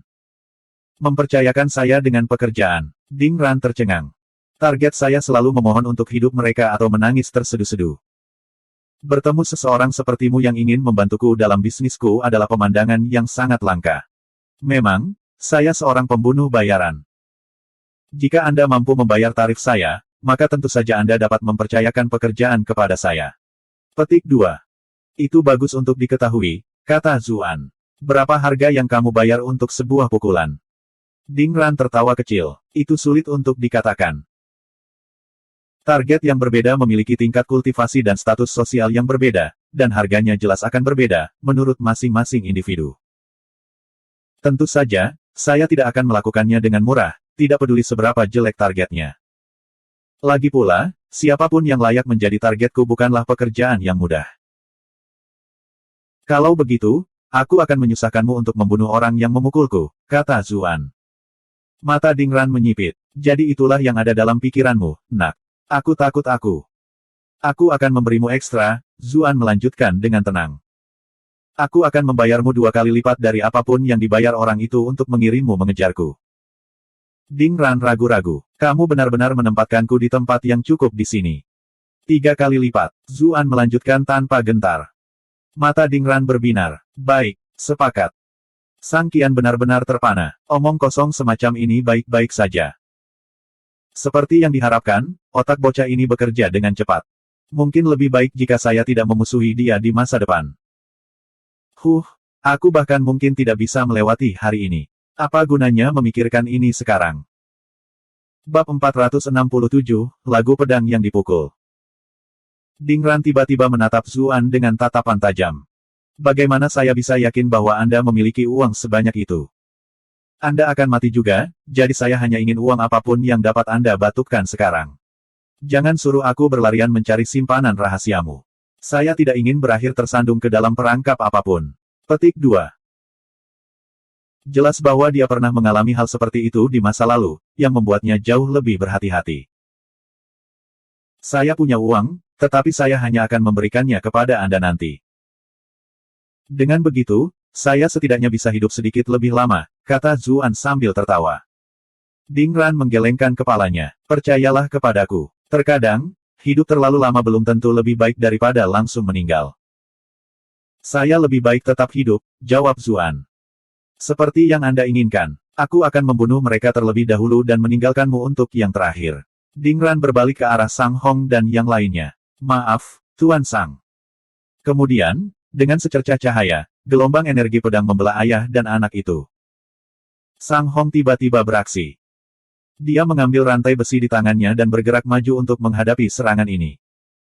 Rantai itu menempel pada pedang pihak lain, menghasilkan rangkaian bunga api. Meskipun demikian, energi bilah masih tersebar ke segala arah, menghancurkan kereta menjadi berkeping-keping. Orang-orang di dalam berhamburan keluar. Kamu berhasil membuka segelmu. Tangan Ding Ran bertumpu pada pedangnya, seolah bilahnya tidak pernah lepas dari sarungnya. Sang Hong memandang Huang Huihong yang jatuh, dan kemudian dia berkata sambil menghela nafas, saya harus berterima kasih kepada Komandan Huang karena telah membuka segel saya sebelum kematiannya. Ding Ran ingat bahwa Huang Huihong telah mengulurkan tangannya ke arah kereta sebelum kematiannya. Saat itu, dia berpikir bahwa orang yang sekarat itu mencoba untuk mengambil sesuatu, tetapi dia sekarang tahu bahwa dia sedang membuka segel Sang Hong. Jadi semua ocehan tadi juga untuk mengulur waktu untuk pemulihannya. Dia menatap Zuan dengan kesal. Dia tidak menyangka akan dipermainkan seperti ini hari ini. Sang Hong juga menyukai Zuan dengan tatapan setuju. Aku tidak menyangka kamu menyadari ini. Kecepatanmu membuat diriku sendiri terkagum-kagum. Bagaimanapun, Huang Huihong hanya punya cukup waktu untuk membatalkan batasannya sendiri. Itulah mengapa seharusnya tidak ada orang lain yang tahu apa yang sedang terjadi. Saya hanya bidikan dalam kegelapan. Keberuntungan buta. Zuan tersenyum. Dia kemudian berbalik untuk melihat Ding Ran. Apapun masalahnya, kesepakatan kami masih berlaku. Jika kita benar-benar mati, kamu masih akan membantuku membunuh majikanmu. Ding Ran mencibir. Cukup pintar bukan? Mencakup semua pangkalan Anda. Petik 2. Kegembiraan muncul di wajah Sang Qian, dan dia segera berteriak, Ayah, bantu aku membuka segelku. Anehnya, bagaimanapun, Sang Hong tidak menjawab. Dia hanya terus menatap Ding Ran. Zuan mendengus. Apakah kamu bodoh? Anda akan mati jika seseorang di level mereka bahkan menyentuh Anda. Semua perhatian ayahmu tertuju pada lawannya sekarang, dan dia tidak boleh terganggu, namun kamu menggonggong seperti anjing bodoh. Sang Qian menatap kosong sejenak sebelum dia menyadari apa yang sedang terjadi. Namun, kata-kata Zuan masih membuatnya marah. Huff, tunggu saja sampai ayahku menyingkirkan Ding Ran. Aku tidak akan selesai denganmu sampai aku mengulitimu hidup-hidup. Anda telah berhasil mengendalikan Sang Qian untuk 792 poin kemarahan. Zuan tidak peduli padanya. Perhatiannya sepenuhnya tertuju pada pertempuran. Di samping kemarahan awalnya, Ding Ran tetap tenang. Saya mendengar bahwa Lord Sang adalah seorang kultivator peringkat ke-8. Tolong, ajari aku satu atau dua hal. Suara Sang Hong menjadi serius. Kamu juga cukup terkenal di bidang pekerjaanmu. Saya pernah mendengar tentang pembudidaya peringkat 8 yang mati di tangan Anda. Kultivator peringkat ke-8 lainnya seharusnya tidak terlalu merepotkan untuk Anda tangani. Petik 2. Apapun masalahnya, kamu masih memiliki 8 peringkat, yang membuatmu menjadi target yang jauh lebih sulit daripada kebanyakan. Saya harus menuntut bonus dari majikan saya begitu saya kembali. Pedang Ding Ran terlepas dari sarungnya hampir sebelum kata terakhir keluar dari bibirnya. Dia bergerak begitu cepat sehingga tidak ada orang lain yang bisa melihat lintasan pedang itu. Mereka hampir tidak bisa merasakan jejak cahaya dingin yang berkedip-kedip. Sang Hong sudah sepenuhnya siap untuk pertarungan. Dia mengacungkan rantai yang patah di tangannya dan bergerak untuk menghadapi serangan itu. Rantai dan belenggu yang digunakan utusan bordir untuk menahan tahanan mereka semuanya terbuat dari baja hitam, yang membuat mereka menjadi pengganti yang layak untuk senjata yang tepat. Keduanya bentrok dan bertukar tempat. Kali ini, Ding Ran tidak menyarungkan pedangnya, membiarkan Zuan dan yang lainnya melihatnya dengan jelas. Pedang ini jauh lebih panjang dan lebih sempit dari pedang biasa. Itu mirip dengan katana Jepang di dunia sebelumnya, tetapi bahkan lebih lama. Tampaknya memiliki lapisan putih keperakan, tetapi ada semburat merah gelap samar juga. Tidak mungkin warna merah gelap ini ada di permukaan. Sebagai pendekar pedang, Ding Ran tentunya menjaga senjatanya dengan baik. Warna merah tua pasti telah meresap ke dalam pedang itu sendiri, menjadi satu dengan pedang. Mengingat pekerjaannya, tidak perlu dikatakan lagi apa arti warna merah tua ini. Meskipun jarak mereka cukup jauh darinya, niat membunuh yang terpancar dari pedang itu membuat tubuh mereka merinding, dan bahkan kulit mereka sepertinya tertutup oleh perasaan tertusuk-tusuk. Ekspresi Zuan sungguh-sungguh. Orang ini telah mengubah niat membunuhnya menjadi zat yang nyata. Berapa banyak orang yang dia bunuh untuk melakukan ini? Sang Qian juga memasang ekspresi yang mengerikan. Dia sendiri bisa dianggap sebagai seorang kultivator yang kuat, dan dia telah melihat potongan 2 inci di dada ayahnya. Meskipun ayahnya tidak benar-benar terluka, ayahnya tampaknya berada di pihak yang kalah dalam pertukaran itu. Pedangmu benar-benar cepat, Yang Mulia. Sang Hong menatap Ding Ran, sedikit kejutan terkejut melintas di matanya. Dia tahu apa yang telah terjadi, bahkan tanpa melihat ke bawah ke dadanya sendiri. Mulut Dingran melebarkan seringai. Ini roti dan mentegaku, bagaimana bisa pedangku tidak cepat? Saya khawatir kultivator seperti Lord Sang, yang hidup seperti pangeran sepanjang hari, tidak memiliki banyak pengalaman nyata dalam pertempuran. Kamu bukan tandinganku. Itu mungkin belum tentu begitu. Sang Hong berkata dengan gusar marah. Ini sekarang masalah hidup dan mati, dan dia tidak akan mundur. Dia meraih rantai di masing-masing tangan, dan api berkobar di sepanjang mereka, dengan cepat membuat mereka bersinar merah. Pecut api, menari-nari di tangannya, menyerang lawannya. Rambut dan janggutnya terbang liar saat dia menyerang, memberinya aura kekuatan yang tak bisa dijelaskan. Sang Qian mengepalkan tinjunya erat-erat, diam-diam menyemangati ayahnya. Ini adalah pertama kalinya Zuan melihat Sang Hong habis-habisan. Ketika dia menjadi gubernur komando Lin Chuan, dia jarang harus bergerak secara pribadi. Yang harus dia lakukan hanyalah membuat beberapa pengaturan kecil, dan pasukan pion akan maju untuk melakukan kehendaknya. Baru sekarang, ketika hidup dan matinya tergantung pada keseimbangan, apakah semua orang ingat bahwa dia juga seorang ahli peringkat 8? Jadi, dia adalah pembudidaya elemen api. Zuan bingung. Ini sama sekali tidak cocok dengan kepribadian Sang Hong. Pria itu selalu tenang dan tenang, hanya bergerak setelah dia yakin akan kemenangan. Dia tampak sangat berbeda dari kebanyakan pembudidaya elemen api lainnya, yang memiliki kepribadian eksplosif. Tapi kemudian, dia menyadari bahwa Sang Qian juga menggunakan elemen api. Masuk akal jika ayah dan anak akan membangkitkan elemen yang sama dan mengolah teknik yang serupa. Satu-satunya hal yang dia tidak tahu adalah mengapa mereka mengambil Zheng Dan sebagai menantu perempuan. Dia memiliki elemen air, sementara mereka menguasai elemen api. Bukankah mereka secara alami tidak cocok? Cambuk merah berapi Sang Hong meronta-ronta di medan perang, meninggalkan jejak bercahaya di mana-mana. Mereka datang sangat dekat dengan Dingran beberapa kali, dan setiap kali, dia nyaris menghindari mereka. Akhirnya, ada satu serangan yang tidak bisa dia hindari. Dia mengangkat pedangnya untuk memblokir serangan yang masuk. Dengan ledakan keras, seluruh tubuhnya terlempar ke belakang. Sang Hong tidak melanjutkan serangannya, karena rentetan serangannya tidak berbuat banyak sama sekali. Melanjutkan serangan semacam itu hanya akan menguras energinya dengan sia-sia. Kau sudah selesai. Kurasa giliranku sekarang. Dingran tertawa. Dia mengangkat pedang itu di depannya, dan menjentikkan pedangnya dengan ringan dengan jarinya. Sebuah catatan yang jelas terdengar. Itu pasti pedang yang bagus. Tidak ada yang tahu mengapa dia menjentikkan pedangnya. Apakah dia mencoba memamerkannya? Hanya ekspresi Sang Hong yang berkedip. Dia dengan cepat menghindar ke samping, tetapi dia masih sedikit terlambat. Semburan darah meletus dari luka panjang berdarah yang telah diukir di lengannya.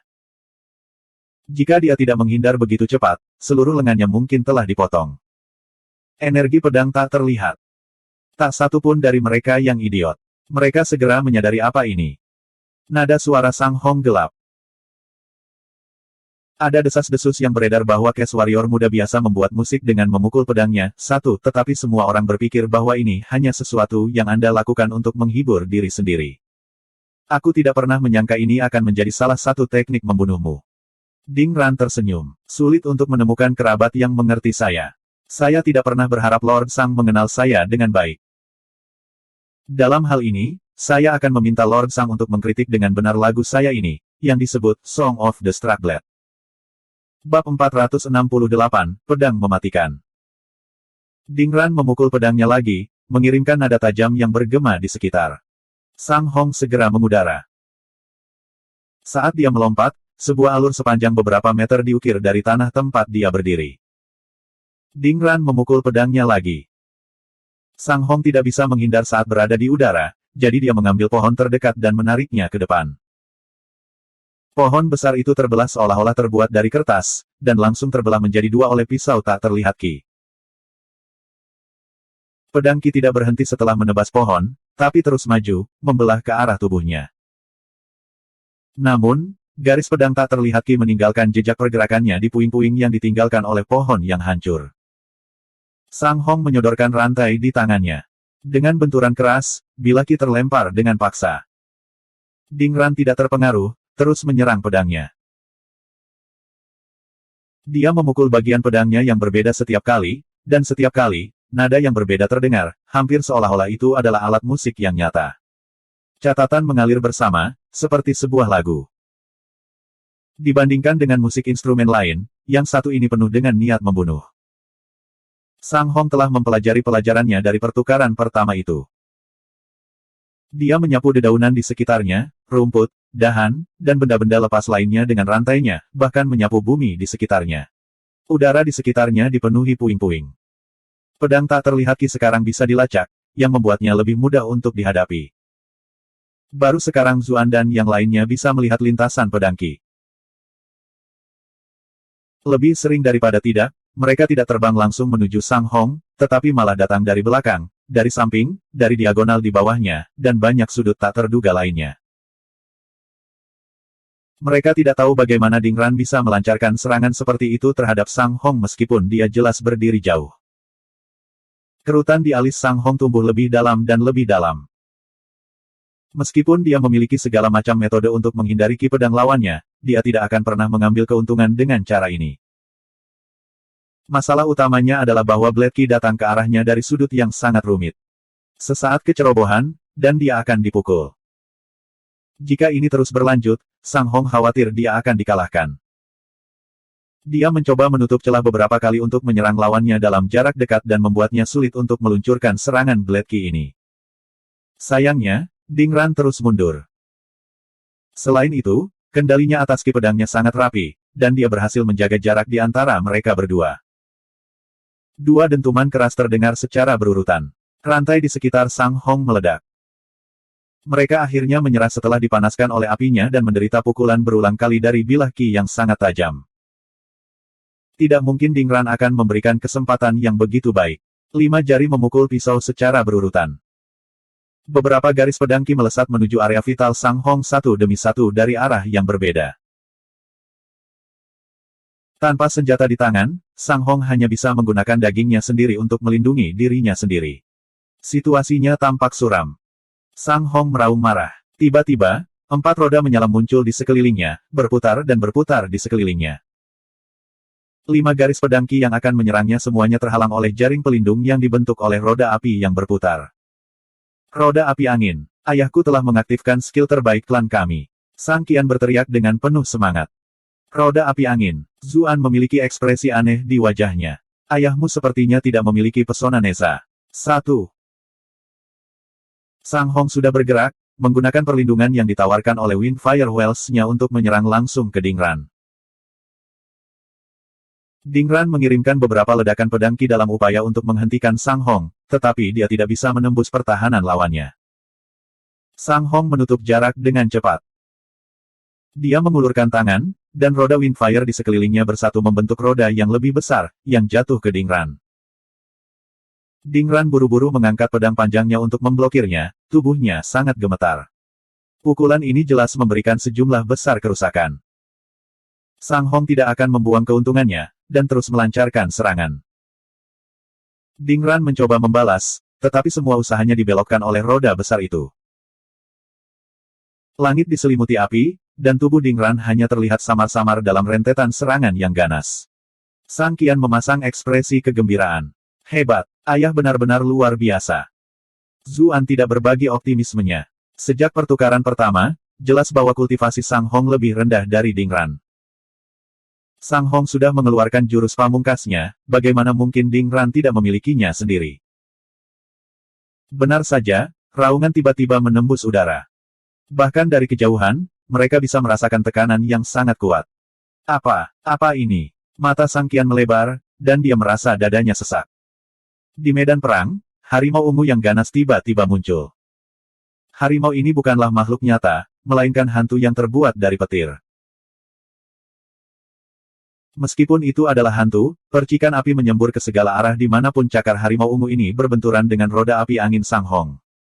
Tampaknya ada di ruang antara material dan dunia imaterial. Zuan melihat lebih dekat, dan memperhatikan bahwa harimau ini melayang di belakang Ding Ran. Ini pasti sesuatu yang dia bayangkan. Apakah dia pengguna elemen petir? Tidak heran pedangnya begitu cepat. Zuan menghela nafas, lalu menyadari bahwa kesimpulannya salah. Dibandingkan sebelumnya, kecepatan Ding Ran tampaknya hampir 2 kali lipat. Dia tampaknya telah benar-benar menghilang dari medan perang. Hanya harimau ungu ganas yang tersisa, mengaum dan menerkam Sang Hong.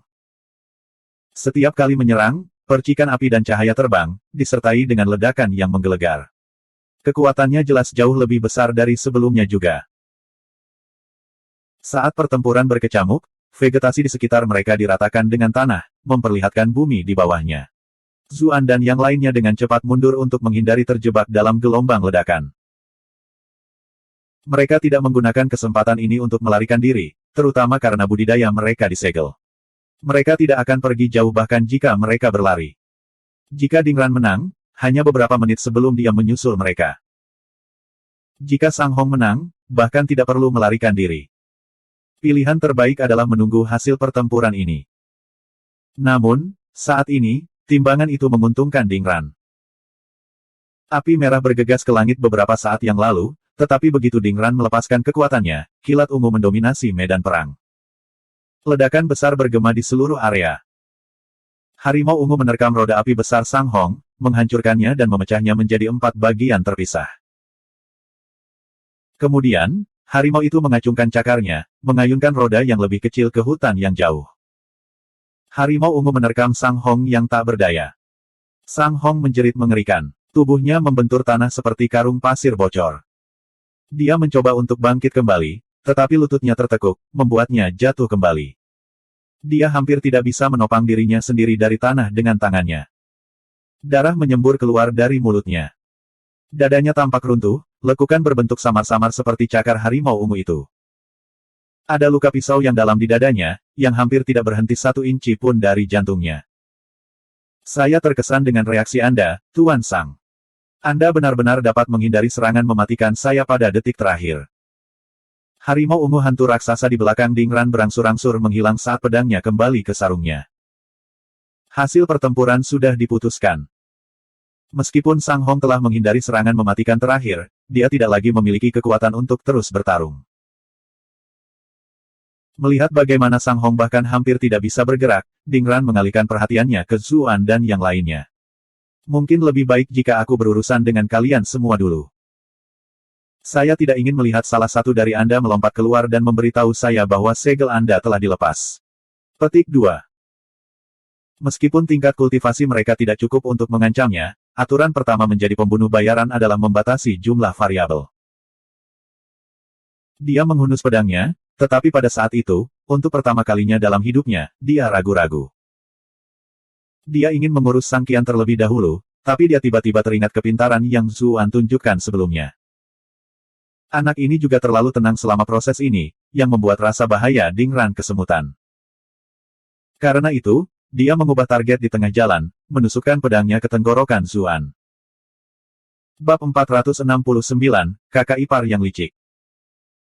Zuan merasakan sentakan kejutan menjalari tubuhnya saat dia melihat bilah pedang ditusukkan ke arahnya. Untungnya, dia selalu waspada. Melihat kecepatan lawannya yang semakin dekat, dia tidak berani ragu, segera memanggil Grenggale untuk berteleportasi beberapa zang. Dingran tidak bisa memahami apa yang baru saja terjadi. Tidak pernah dalam mimpi buruknya yang paling gelap dia membayangkan bahwa dia, seorang kultivator terkemuka, akan gagal mendaratkan pukulan pada seseorang yang seharusnya, saat ini, tidak lebih dari manusia biasa. Apakah segelmu juga dilepas? Dia sangat bingung. Ini juga tidak masuk akal. Bahkan jika segelnya dilepas, kecerdasan yang dia nyatakan bahwa dia hanya berada di sekitar peringkat keempat atau kelima. Membunuh pembudidaya seperti dia seharusnya semudah menyembelih ayam, bagaimana orang ini berhasil menghindari pukulannya. Anggota kelompok lainnya berbagi ketidakpastian yang sama. Mereka hanya tidak tahu mengapa dia bisa bergerak bebas seperti ini, apalagi begitu cepat. Sang Qian semakin tertekan.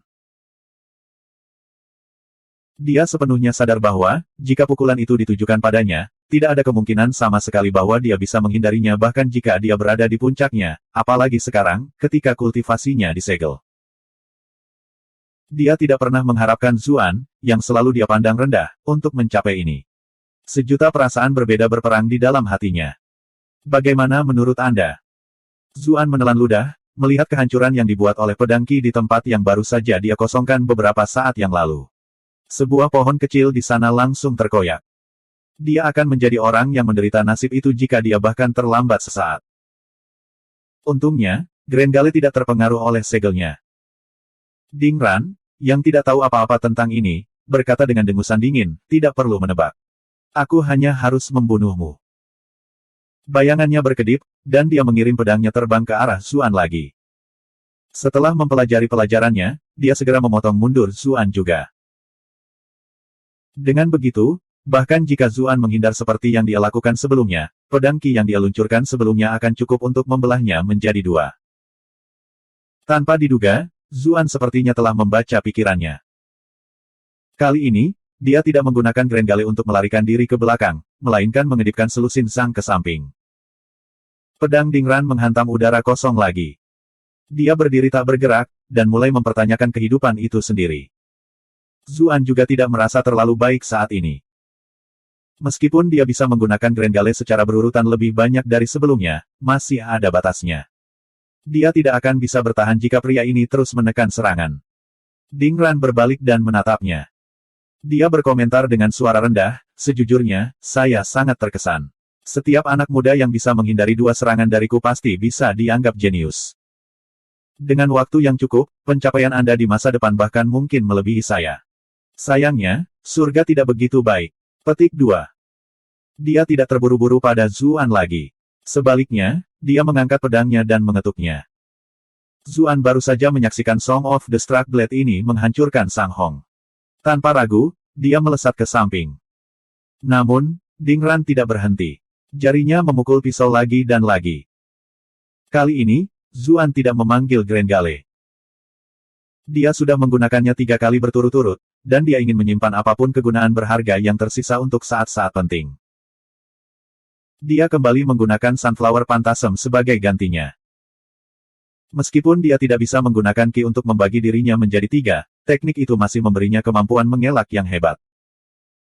Ding Ran semakin bingung.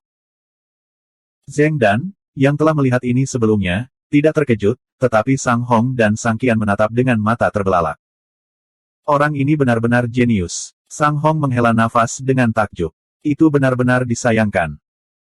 Jika hubungan antara Zuan dan putranya tidak begitu buruk, dia akan berusaha sekuat tenaga untuk mengikat anak ini. Hati Sang Qian meneteskan rasa iri. Itu benar-benar mengerikan, melihat seseorang yang dulu dia anggap remeh melampaui dia dengan selisih yang begitu lebar. Ding Ran mengeluarkan suara gelisah. Jarinya memukul pedangnya dengan kecepatan yang terus meningkat.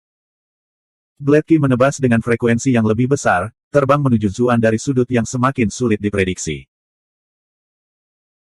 Terlepas dari semua ini, masih ada celah besar dalam kultivasi antara kedua pihak, dan kultivasi Zuan juga disegel.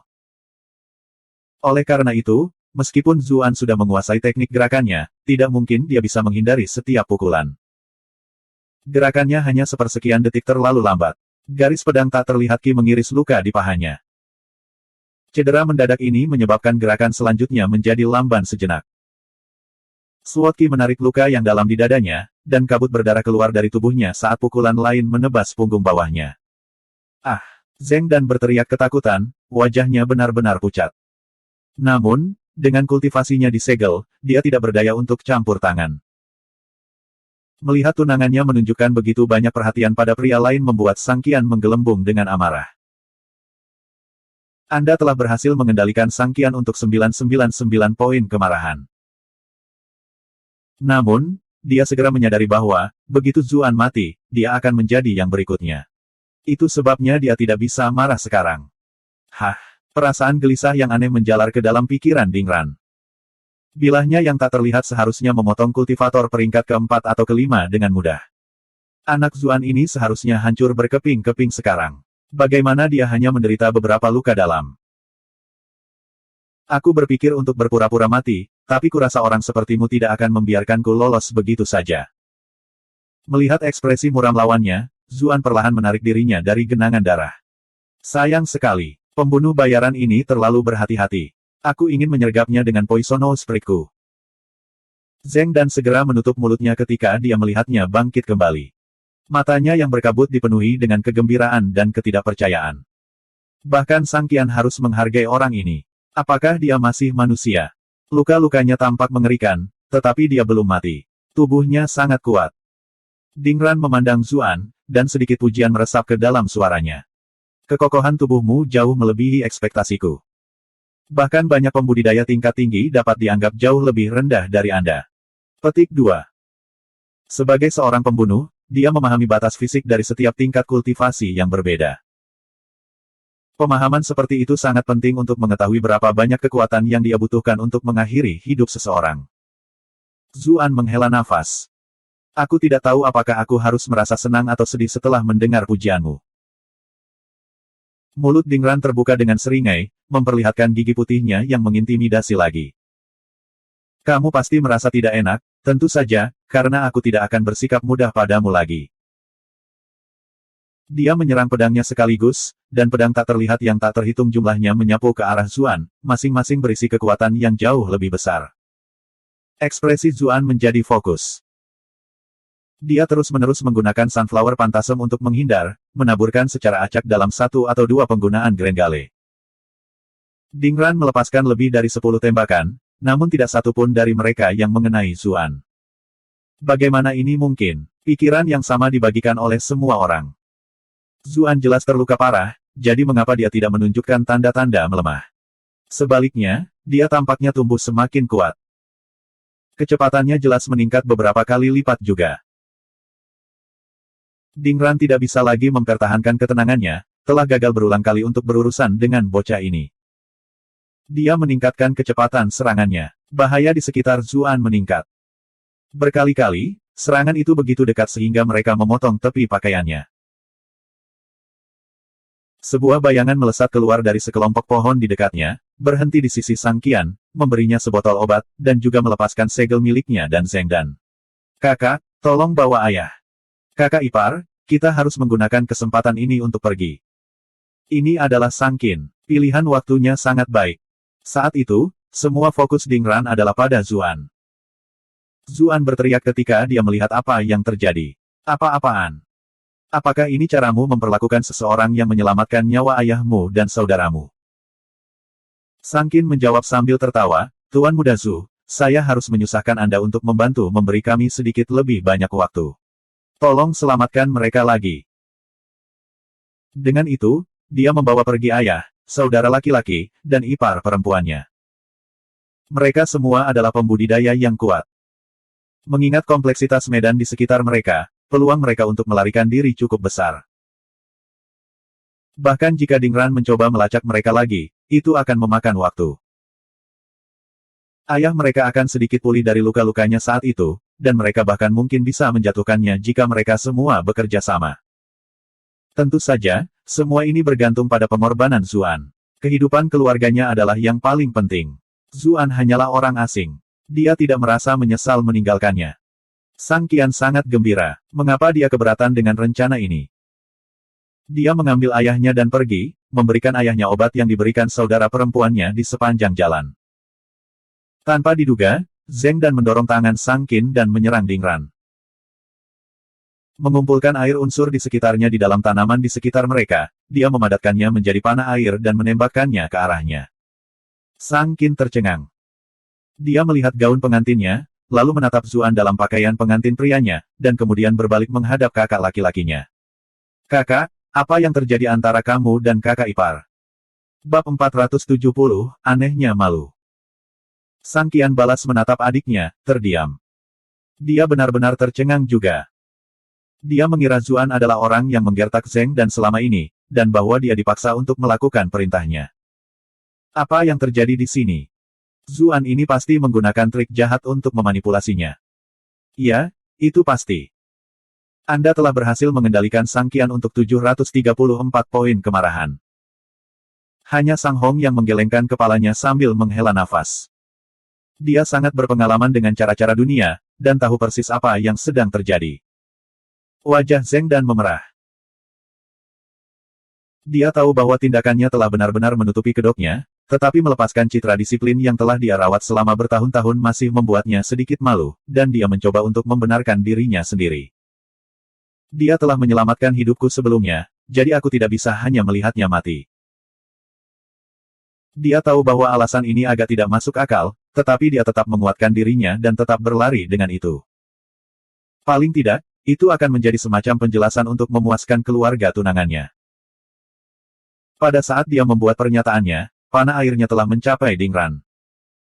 Dingran mendengus, mengangkat tangannya, dan menghancurkan panah itu di antara jari-jarinya. Panah air yang ganas meledak menjadi semprotan tetesan air yang tidak berbahaya. Mengingat kesenjangan besar dalam kultivasi mereka, serangan Zeng dan tidak cukup untuk menembus pertahanannya. Dengan jentikan tangannya, Dingran mengirim tetesan air terbang kembali ke tempat asalnya. Mereka melempari tubuh Zeng dan tanpa ampun. Dia melakukan yang terbaik untuk menghindari dan melindungi dirinya sendiri, tetapi dia masih dipukul. Dia memuntahkan seteguk darah dan jatuh ke tanah. Dingran melambaikan tangannya dengan riang. Daun-daun yang berterbangan di udara menyatu menjadi panah hijau, dan dia menembakkannya langsung ke Zeng Dan. Itu terbang ke arahnya dengan kecepatan yang luar biasa, dan Zeng Dan tidak mungkin bisa menghindarinya dalam keadaan terluka. Suara menusuk dari panah mematikan yang bersiul di udara bergema jauh ke kejauhan, dan mudah untuk membayangkan seberapa besar kekuatan mengerikan yang dimanfaatkan oleh serangan ini. Jika serangan itu mendarat, Zeng Dan pasti sudah mati. Dingran jelas menyadari bahwa dia telah membuang terlalu banyak waktu. Dia akhirnya kehilangan kesabaran, dan memutuskan untuk mengakhiri segalanya secepat mungkin. Sang Qian memiliki ekspresi ragu-ragu di wajahnya. Tunangannya ini benar-benar dipenuhi dengan keanggunan dan kecantikan, terutama dalam penampilannya, yang anggun dan pendiam. Dia belum merasakannya, jadi dia jelas enggan membiarkan sesuatu terjadi pada istrinya yang cantik. Jika mereka menghadapi situasi lain, dia akan melompat seperti ksatria berbaju zirah. Sayangnya, Dingran terlalu kuat, dan perbedaan antara kekuatan mereka terlalu besar. Dia jelas bukan tandingannya. Kunci untuk menjadi seorang ksatria putih adalah untuk terlihat badas, dan tidak benar-benar membuang nyawanya sendiri. Kelangsungan hidup adalah segalanya. Selama dia selamat, dia akan bisa bermain dengan semua wanita cantik yang dia inginkan di masa depan. Itulah sebabnya, setelah ragu-ragu sejenak, dia memanggul Sang Hong dan terus berlari. Zeng Dan tampaknya tidak terlalu kecewa dengan reaksi tunangannya. Alih-alih mengeluh tentang hal itu, dia menghela nafas lega. Dia tahu bahwa dia telah mengecewakan klan Sang, tetapi pilihan Sang Qian juga membantunya melepaskan masalah ini. Pandangannya tiba-tiba kabur. Sesosok muncul di depannya dan membungkusnya dalam pelukannya, memblokir serangan mematikan itu dengan punggungnya yang lebar. Ekspresi Zeng Dan segera berubah menjadi ngeri ketika dia merasakan pelukan yang akrab dan lembut ini. Dia memeluknya dan berteriak, "Ah Su." Darah menyembur keluar dari mulut Zuan, dan tubuhnya langsung lemas. Pukulan ini jelas membuatnya terluka parah. Jika bukan karena penempaan 2 kali lipat dari sutra asal primordial, yang telah sangat meningkatkan ketahanan tubuhnya, dia pasti sudah mati berkali-kali. Meski begitu, dia berada di batasnya. Dia memaksakan senyum. Lihatlah betapa lucunya kita terlihat bersama dalam pakaian kita. Bahkan jika kita pergi, kita akan pergi bersama-sama. Dingran mengalihkan pandangannya ke trio yang melarikan diri dari klan Sang. Dia mendengus. Apakah kamu pikir kamu bisa melarikan diri? Teruslah bermimpi.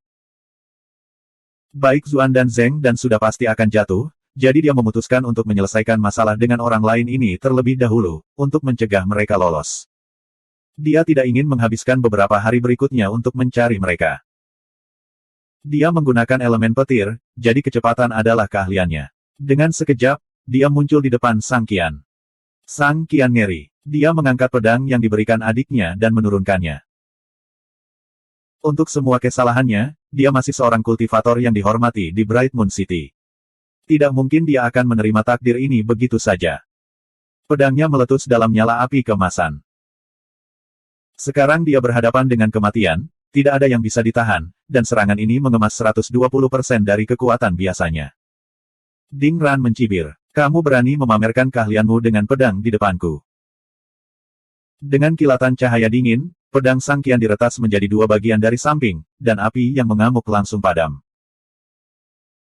Pedang Dingran tidak berhenti di situ, tapi terus bergerak ke arah lehernya dengan satu gerakan lancar. Serangan bertenaga penuh Sang Qian telah benar-benar hancur, dan recoilnya membuat ki-nya menjadi kacau balau. Tidak ada cara baginya untuk bereaksi tepat waktu. Dingran telah melakukan ini berkali-kali. Ini hanyalah nomor lain untuk ditambahkan ke jumlah tubuhnya. Ekspresinya tanpa semua emosi, dan gelombang niat membunuh yang terfokus membuat Sang Qian sulit bernapas. Rasa dingin menjalari seluruh tubuhnya. Hanya satu pikiran yang tersisa di benaknya. Aku sudah selesai. Pada saat kritis ini, Sang Hong yang setengah tidak sadar, yang masih menempel di punggungnya, tiba-tiba membuka matanya dan melayangkan tinju ke arah penyerang putranya. Kecepatan dan kekuatan di balik serangan ini sama dengan yang terbaik yang bisa dia lempar ketika dia berada di puncaknya. Dia jelas telah berakting sepanjang waktu, hanya menunggu kesempatan ini. Ding Ran menyeringai. Dapat diprediksi. Dia telah melihat Sang Qian memberikan pil pemulihan kepada ayahnya sebelumnya. Sebagai pembunuh kelas 1 yang terkenal di dunia bawah tanah, dia tidak hanya mengandalkan kultivasinya yang menakutkan, tetapi juga kehati-hatiannya yang luar biasa. Kehati-hatian sangat penting di bidangnya. Tidak peduli seberapa tinggi kultivasi seseorang, gagal bertindak dengan hati-hati pasti akan membuat seseorang terbunuh suatu hari nanti. Dia segera merasakan ada sesuatu yang salah ketika dia melihat kondisi Sang Hong memburuk meskipun menelan obat. Dia dengan demikian memutuskan untuk mengubah strateginya, untuk memancing pihak lain ke dalam jebakan. Sang Hong adalah ahli peringkat ke-8, dan situasinya akan menjadi sulit untuk ditangani jika dia diizinkan untuk memulihkan kekuatannya. Namun, jika Ding Ran mengatur waktu serangannya begitu saja, dia bisa langsung mengubah pemburu menjadi yang diburu, dan melenyapkan targetnya dalam sekejap mata. Hati Sang Hong tenggelam. Dalam sekejap, dia menyadari bahwa lawannya telah melihat melalui taktiknya. Sayangnya, bagaimanapun, semua kekuatannya terkonsentrasi pada serangan yang satu ini. Mengingat kondisinya saat ini, tidak mungkin baginya untuk meluncurkan pukulan lain seperti ini. Dia tidak punya pilihan selain berkomitmen sepenuhnya, meskipun dia tahu bahwa dia sudah jatuh ke jebakan lawannya. Satu-satunya hal yang penting saat ini adalah entah bagaimana melukai lawannya sebelum dia mati, untuk memberi anak-anaknya kesempatan yang lebih tinggi untuk melarikan diri. Sayangnya, bahkan harapan terakhir ini dengan cepat pupus. Dia bisa tahu dari mata Ding Ran bahwa, pada saat pedang Ding Ran mencapai lehernya, tinjunya masih 3 inci dari mendarat. Mengingat kultivasinya, bahkan 3 kaki biasanya bukan masalah besar, apalagi 3 inci. Namun sekarang, 3 inci tampak seluas jarak antara surga dan neraka. Senyum sinis menyebar di wajah Ding Ran. Dia sudah melihat kengerian dan keputusasaan di mata Sang Hong. Sebagai seorang pembunuh, ini adalah saat yang paling dia nikmati, terutama ketika lawannya adalah seorang kultivator yang kuat pada level yang sama dengannya. Perasaan ekstasi yang membanjirinya pada saat seperti itu bahkan lebih baik daripada kesenangan bermain-main dengan gadis-gadis terbaik di rumah bordil manapun. Tepat saat pukulannya akan mendarat, suara tercela tiba-tiba datang dari sampingnya. Apa yang kamu lihat? Ding Ran segera merasakan dorongan yang tak tertahankan muncul di dalam dirinya. Dia secara naluriah berbalik untuk memelototi orang itu. Aku menatapmu, brengsek. Pada saat inilah, dia tahu dia telah mengacau. Dalam pertempuran antara pembudidaya yang kuat, garis antara kemenangan dan kekalahan sangat tipis. Momen gangguan ini menyebabkan pedangnya melambat hanya sebagian kecil. Namun, tinju Sang Hong tidak melambat sama sekali, dan menghantam tepat ke dada lawannya. Tubuh Ding Ran terlempar ke belakang. Puff! Darah menyembur keluar dari mulutnya. Ini adalah pertama kalinya dia terluka hari ini, dan itu jelas merupakan pukulan brutal. Serangan bertenaga penuh dari seorang kultivator peringkat 8 adalah fenomena yang menakutkan. Jika Ding Ran tidak begitu kuat, pukulan ini akan mengirimnya langsung ke neraka. Sang Hong sendiri tidak jauh lebih baik. Meskipun gangguan sesaat pada lawannya mencegah pedang itu mengiris tepat melalui tenggorokannya, itu masih membuka luka yang lebar dan dalam di bahunya. Jika itu menembus sedikit lebih dalam, dia mungkin akan lumpuh seumur hidup. Keduanya menatap Zuan pada saat yang bersamaan. Zuan memiliki senyum malu di wajahnya. Dia mendekat ke Zheng dan berkata, jangan menatapku seperti itu.